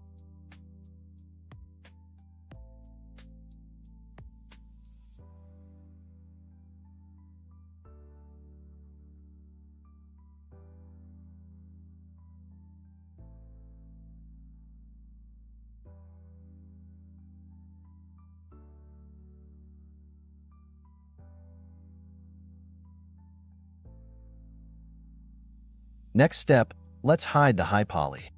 Change the display of the topology model to texture. Let's enter edit mode, select all the mesh, press Shift+N to correct the normal direction for all faces. Enter into object mode to observe the topology model. So far, the overall result looks satisfactory. Okay, let's not waste any more time. Let's continue with the remaining parts of the toes.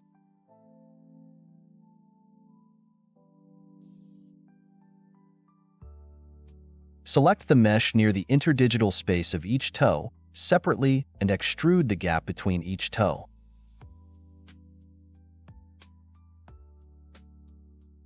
Here, we can select all the middle parts of the toes and extrude downwards together.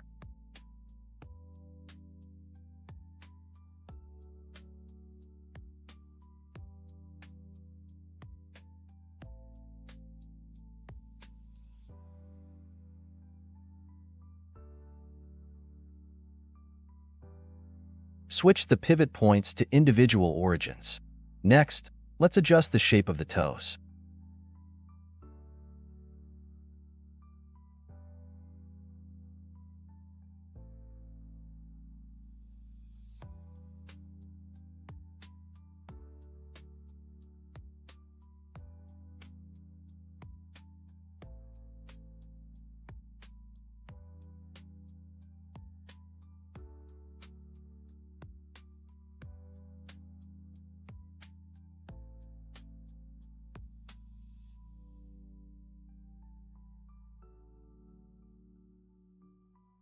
Oh, one more thing to note.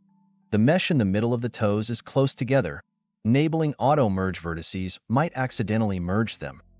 So, let's turn off this option here.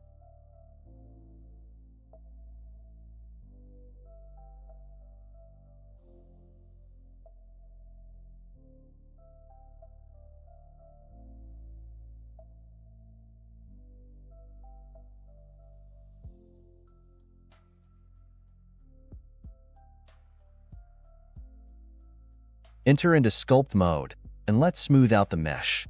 Display the object's mesh.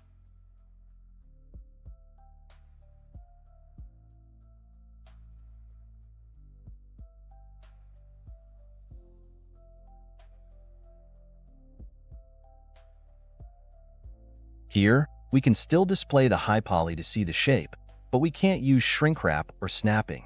Let's adjust the shape again according to the high poly.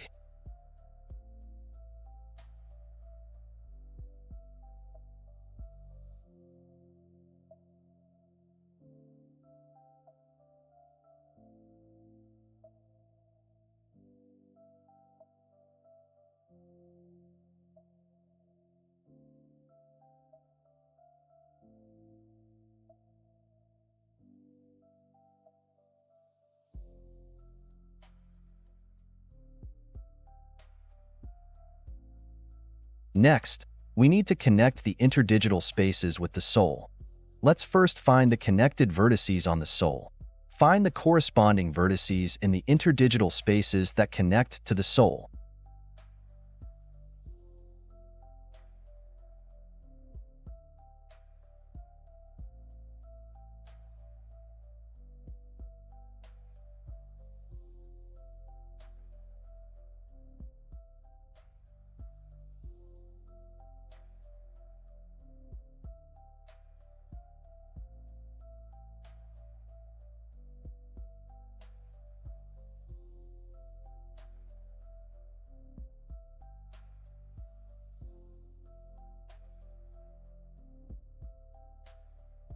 As the gap between the toes is small, we can directly use the inflate brush in sculpt mode here. Hold Ctrl. While using the brush here will separate the already merged mesh. If you want them to be closer together, release Ctrl. Let's handle each gap. We want them to be closer for the interdigital space of the toes, so release Ctrl and use the brush to draw there.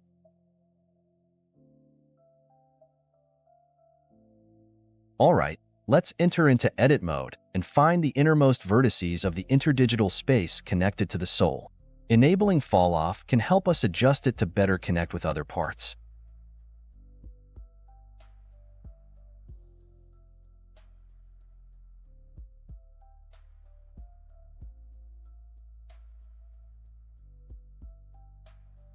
Merge the two vertices directly.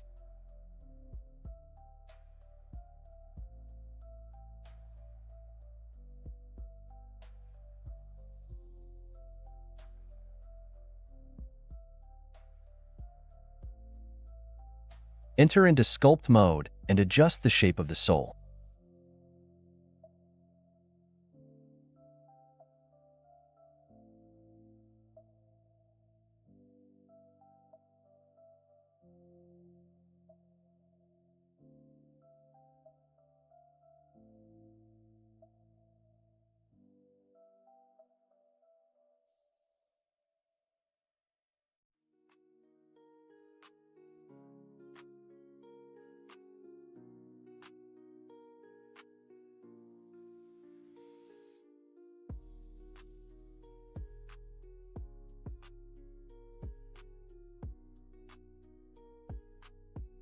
Let's continue to observe the issues here and think about our next steps.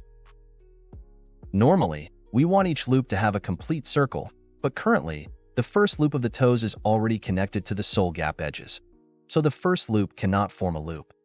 Therefore, we need to adjust the mesh here.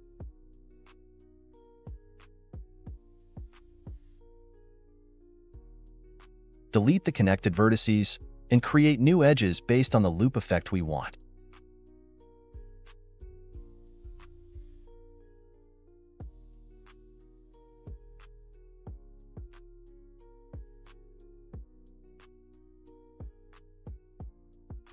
Now, the connection is correct.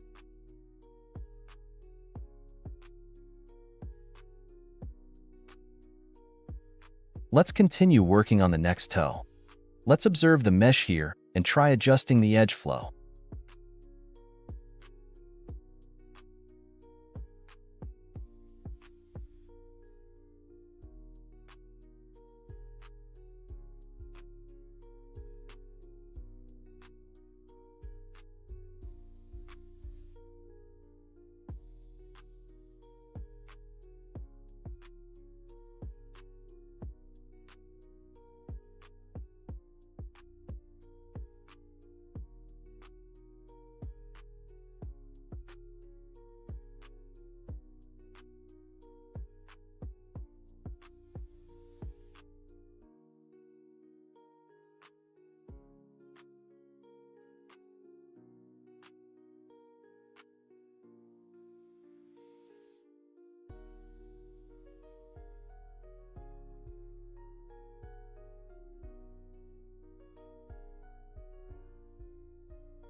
After adjustments, the connection between the toe and the foot pad is complete. Now, only the toe's foot pad is left. First, let's enter into sculpt mode and smooth out the mesh.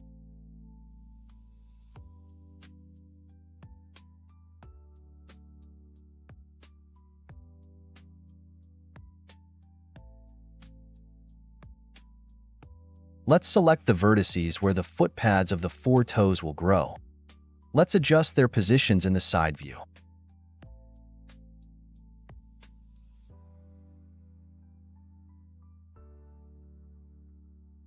Let's fill the holes beneath these 4 toes before extruding the foot pads.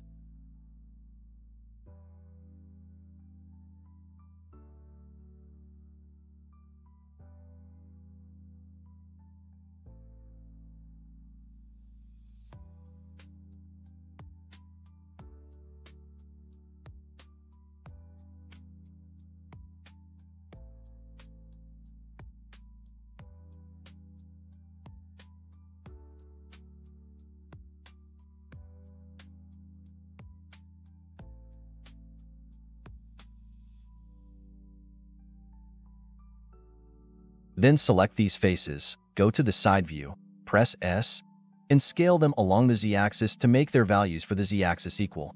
After pressing S and Z, inputting 0 will quickly flatten these 4 faces. Let's switch to the bottom view to observe the foot pad, press I for inset, and extrude one face inward. Then, in the side view, press E to extrude the shape of the foot pad. The result seems a bit off. The foot pad is too thick. Let's undo with Ctrl+Z. Move these 4 faces downwards a bit and extrude the shape again with E. Let's add an intermediate edge with Ctrl+R and adjust the position of the edge in edit mode.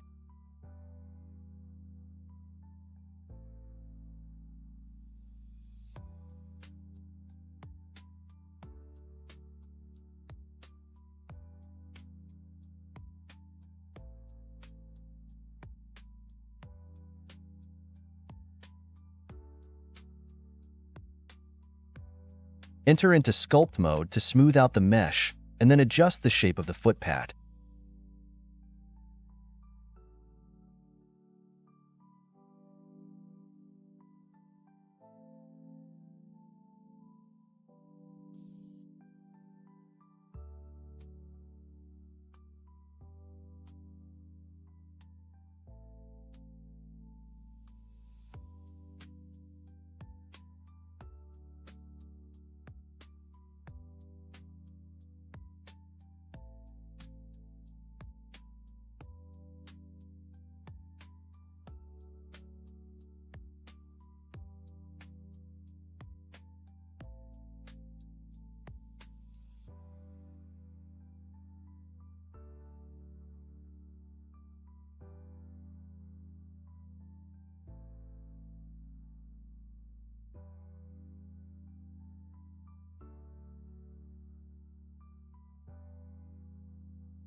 Let's display the high poly and adjust the overall shape of the foot.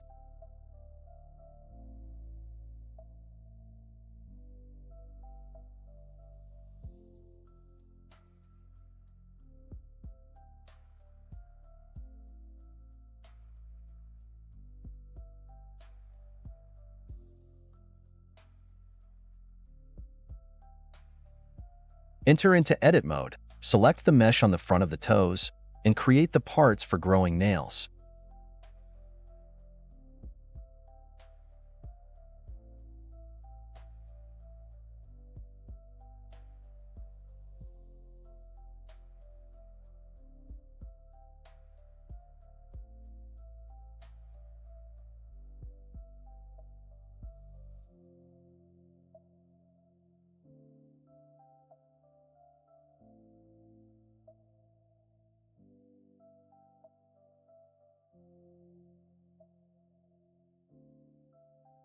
Then, continue adjusting the shape of the foot according to the high poly.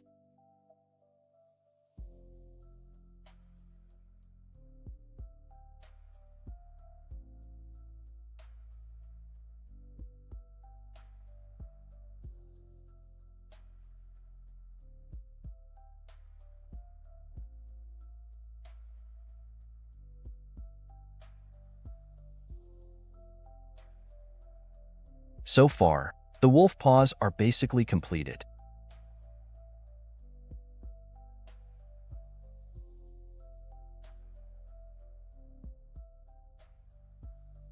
Let's smooth out the mesh overall. Adjust the mesh's position.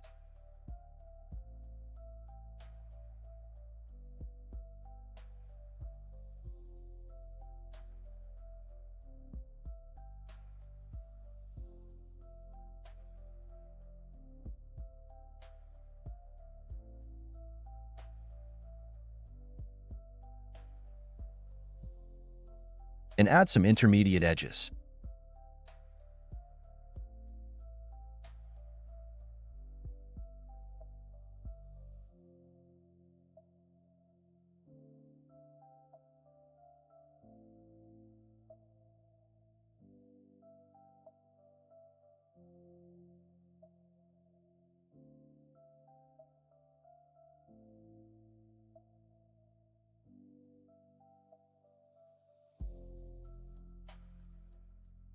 Let's switch to object mode and turn off wireframe display to observe the finished wolf paws. Looks good. We can directly copy the hind feet to the front feet. Enter into sculpt mode and select this part of the foot mesh. Press Shift+D and simultaneously press Y to move the copied mesh horizontally.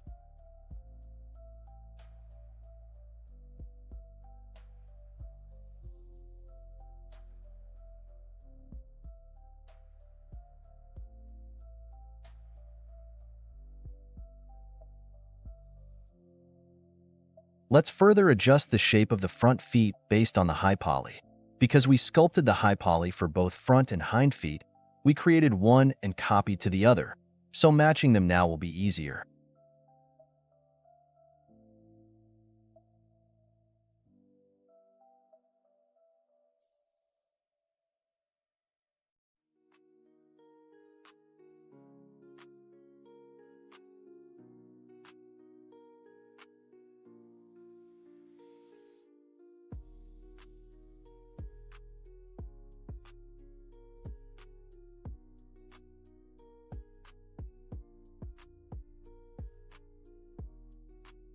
Next, we need to connect the copied mesh with the original legs mesh.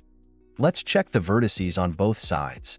There are 22 vertices above and 26 below. Adding edges above will affect the body part. To minimize the impact, let's directly remove the 4 vertices from the foot.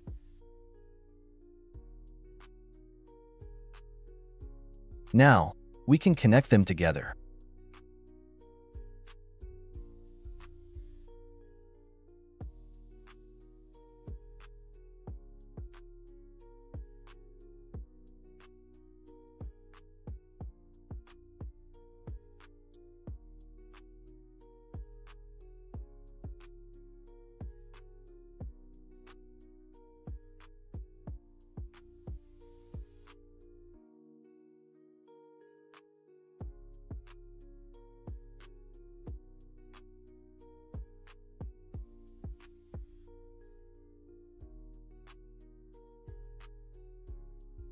After connecting, there's some distortion in the mesh on the backside.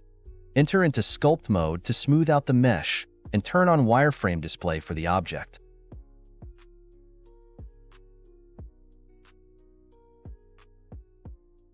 There are 4 faces here that are not displayed correctly. Let's test if it's a normal direction issue. Select all the faces and recalculate the normal directions with Shift+N. The mesh remains unchanged, so it's not a normal direction problem. Let's enter Shade Smooth mode. We see the shading issue. Let's take a closer look at what's going on inside the mesh. Here's an extra face here. Let's select and delete it. Let's continue examining the foot from multiple angles to fix any remaining issues. At the posterior part of the foot, we can directly snap it to the high poly. Let's display the high poly and enable snapping. We can select this part of the mesh to snap it to the high poly. Partial snapping in the later process won't affect the overall effect. Let's sequentially make adjustments to other areas as well.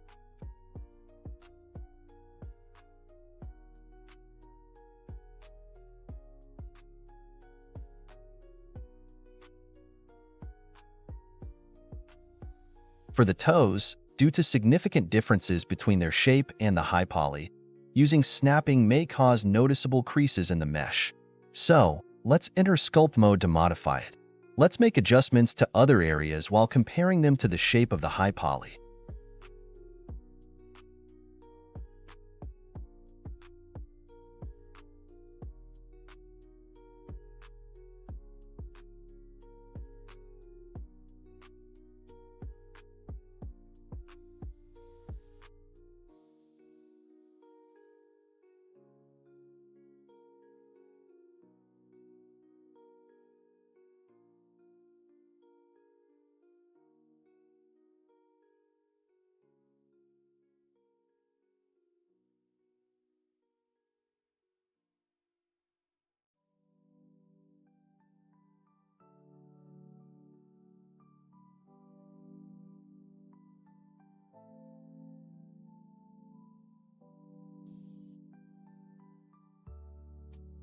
Let's also handle the little toe. The structure here is relatively simple, so let's create the toenail directly. First, let's fill these faces, then extrude the shape of the toenail inward.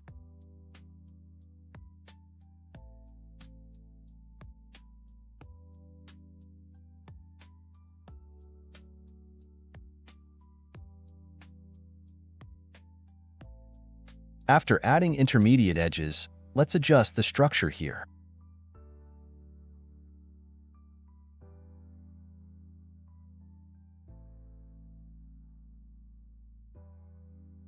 Alright, it's done. There's still a pad at the heel of the foot that needs to be added. Let's select this circle of vertices and use Grid Fill again.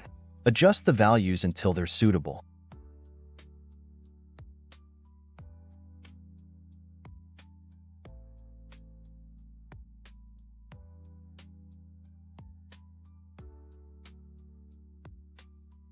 Now, let's select these faces. First, press I to inset faces, then click to scale. Oh, remember to turn off snapping. First, press E to extrude inward, then extrude outward to form the complete shape of the pad. Add intermediate edges to adjust the shape. Finally, enter into Sculpt mode to smooth out the shape. Alright, it's done. Finally, let's take an overall look at the topology of the model. Overall, it looks good, but there are still some issues with the foot shape. Let's make further adjustments.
We also need to check and modify the hind feet.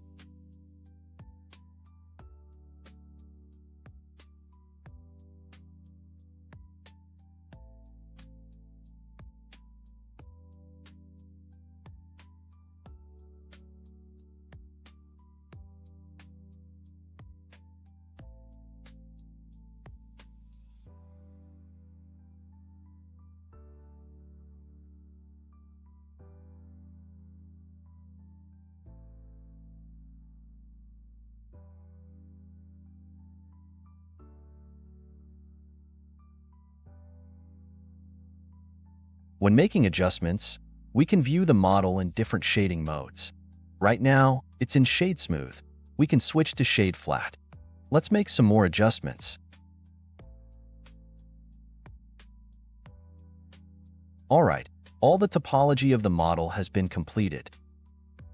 There are still some small components remaining. In the next section, we'll continue refining the model until it's complete. Goodbye.